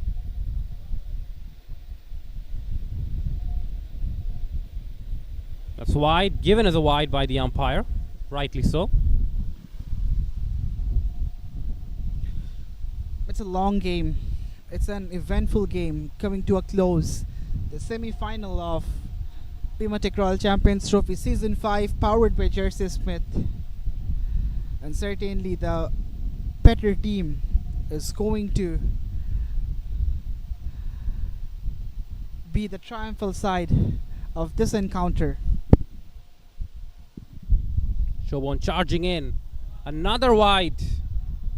Super Giants inch even closer to victory.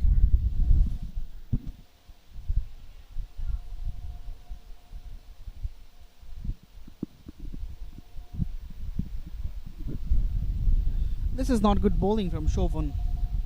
He was disciplined in the first spell, but all of a sudden it seems like the break has totally shattered his concentration.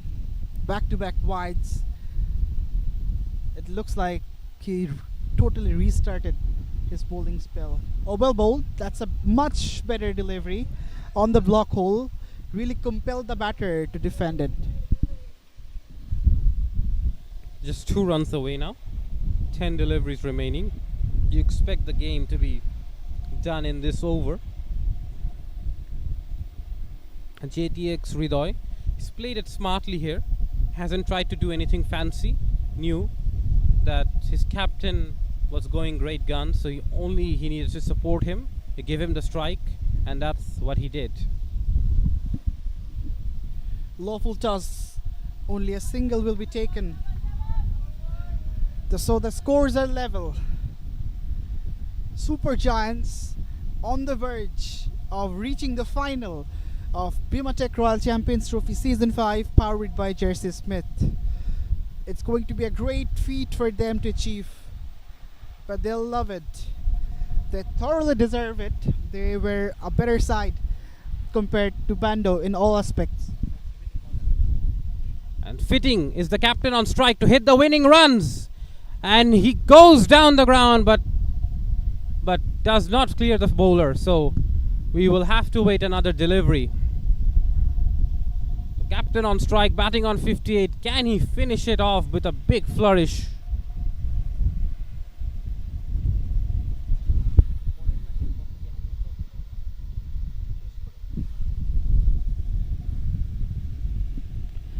Saeed Mustahid batting on 58 of 33. Can he finish it off in style is the question.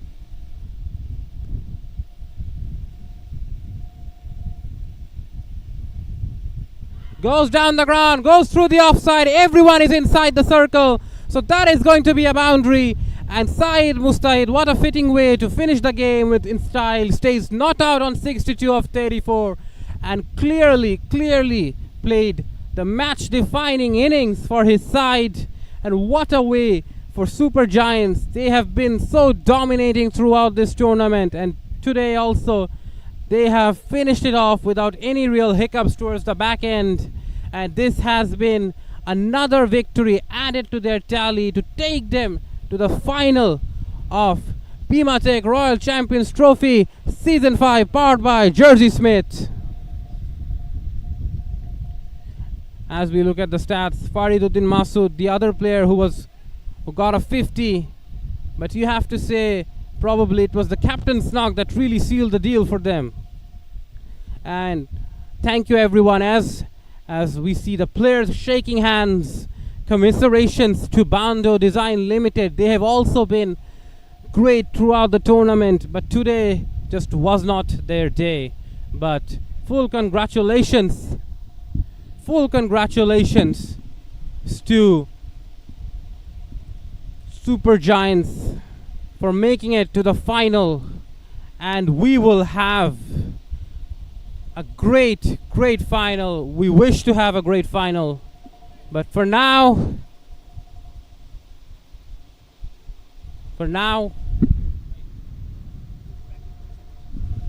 it's goodbye for now, and we will be back shortly with the post-match presentations.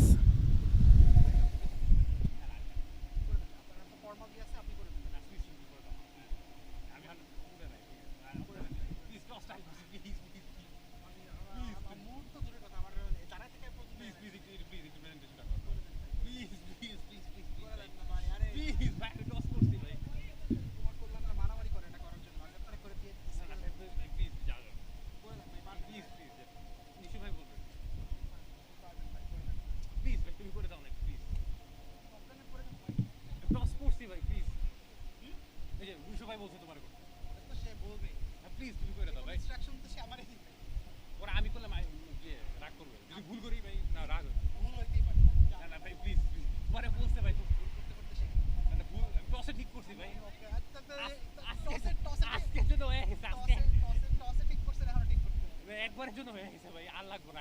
আমি safe সাইডে থেকে শেষ করতে চাই দিনটা। Please Nishu ভাই বলছে ভাই, প্লিজ আমি জায়গা এখন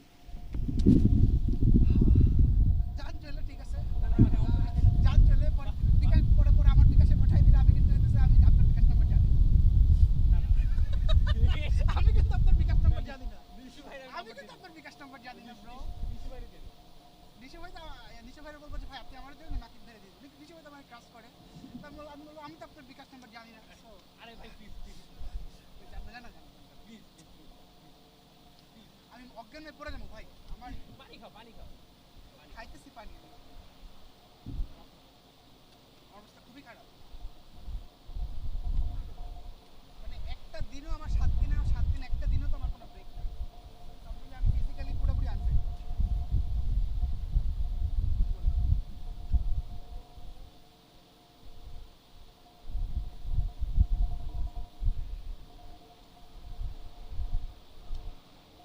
If the weather stays like this, আমি 5টা প্রেজেন্টেশন করতে রাজি আছি। ওই রোদ আমি পারি না নিতে।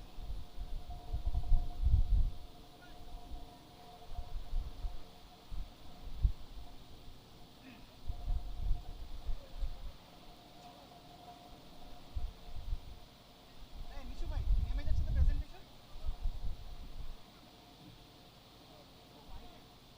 ওটা কি ভাই আছে? ও না অফিশিয়াল প্রেজেন্টেশন না, এটা জাস্ট এমনি ব্যানার ম্যাচে দেওয়ার জন্য, প্রেস হ্যান্ড ওভার জন্য।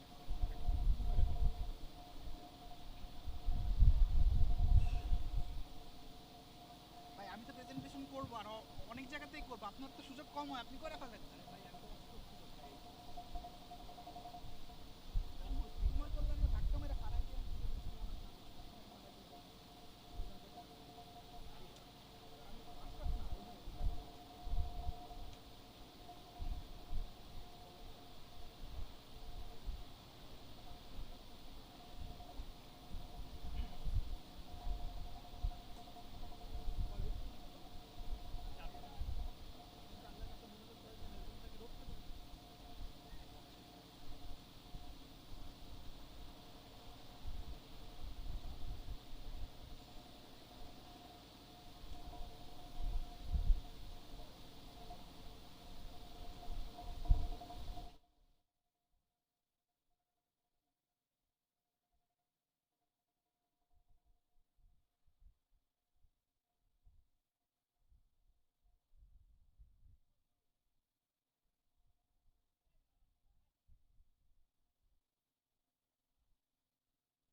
Hello everybody and a very warm welcome to the post-match presentation of the semi-final of one of BIMA Royal Champions Trophy Season 5 powered by Jersey Smith. It was a great game of cricket and in the end, Super Giants, they have beaten Banner Designs by 4 wickets and have clinched the victory and ensured their place in the final of BIMA Royal Champions Trophy Season 5. And for the post-match presentation, we have got the special guest with us, Mr. Nishu Ahmed Chaudhary, alongside me, the chief organizer of Royal Champions Trophy Season 5. Without wasting any more time, let's announce the player of the match, and for his all-round performance with the 50, with the bat in hand, it's none other than Fariduddin Masood. Please come across and collect your memento.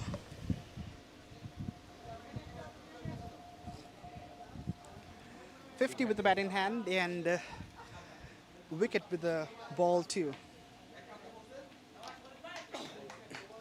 Farid খুব ছোট করে জানতে চাইবো overall আসলে লম্বা একটা match ছিল, ব্যাটিংয়েও সাফল্য পেয়েছেন, বলাতেও ভালো হয়েছে, প্ল্যানিংটা কি ছিল ড্রেসিং রুমে? আলহামদুলিল্লাহ, আমাদের প্রথম প্ল্যানিং ছিল, যেহেতু আমরা টসে জিতেছি, আমাদের প্রথম প্ল্যানিং ছিল হচ্ছে যে ওদের যত কুইক অল আউট করা যায়। সো এই উইকেটটা যেহেতু ভালো 160 আমার কাছে মনে হয়েছিল যে চেজেবল টার্গেট, এবং আপনি দেখেছেন আমাদের ব্যাটিংয়ের ধারাবাহিকতা ছিল। হ্যাঁ, আমরা কিছু সময় উইকেট লস করেছি, বাট চেষ্টা করেছে যেই খেলেছে, মুস্তাহিদ ভাই খুবই ভালো ইনিংস খেলেছে, আমি আমার পার্সোনাল সাইড থেকে চেষ্টা করেছি, আমাদের ওপেনিং নিলয় ভালো খেলেছে, সবাই চেষ্টা করছে। Best of luck for the final. Thank you so much. So এটাই ছিল পোস্ট ম্যাচ প্রেজেন্টেশন থেকে, এবং আপনাদের একটু জানাতে চাইবো যে লায়লা ক্রিকেট ক্লাব এবং হচ্ছে ইন্সপায়ার ক্রিকেট ক্লাব তাদের ম্যাচটা, in fact team amateur, not inspire, team amateur, তাদের ম্যাচটা হচ্ছে না বিকজ টিম অ্যামেচার তারা তাদের নামটা উইথড্র করে নিয়েছে এবং লায়লা ক্রিকেট ক্লাব তারা কিন্তু ওয়াক ওভার পেয়ে গিয়েছে। সো কিছুটা আনএক্সপেক্টেড, খেলাটা হলো না, কিন্তু ফাইনালে লায়লার সাথে আসলে সুপার জায়ান্টসের মুখোমুখি হচ্ছে তারা। সো উই হোপ যে একটা বেশ ভালো ম্যাচ হবে, এই আশা রেখে প্রেজেন্টেশন শেষ করছি। ধন্যবাদ সবাইকে।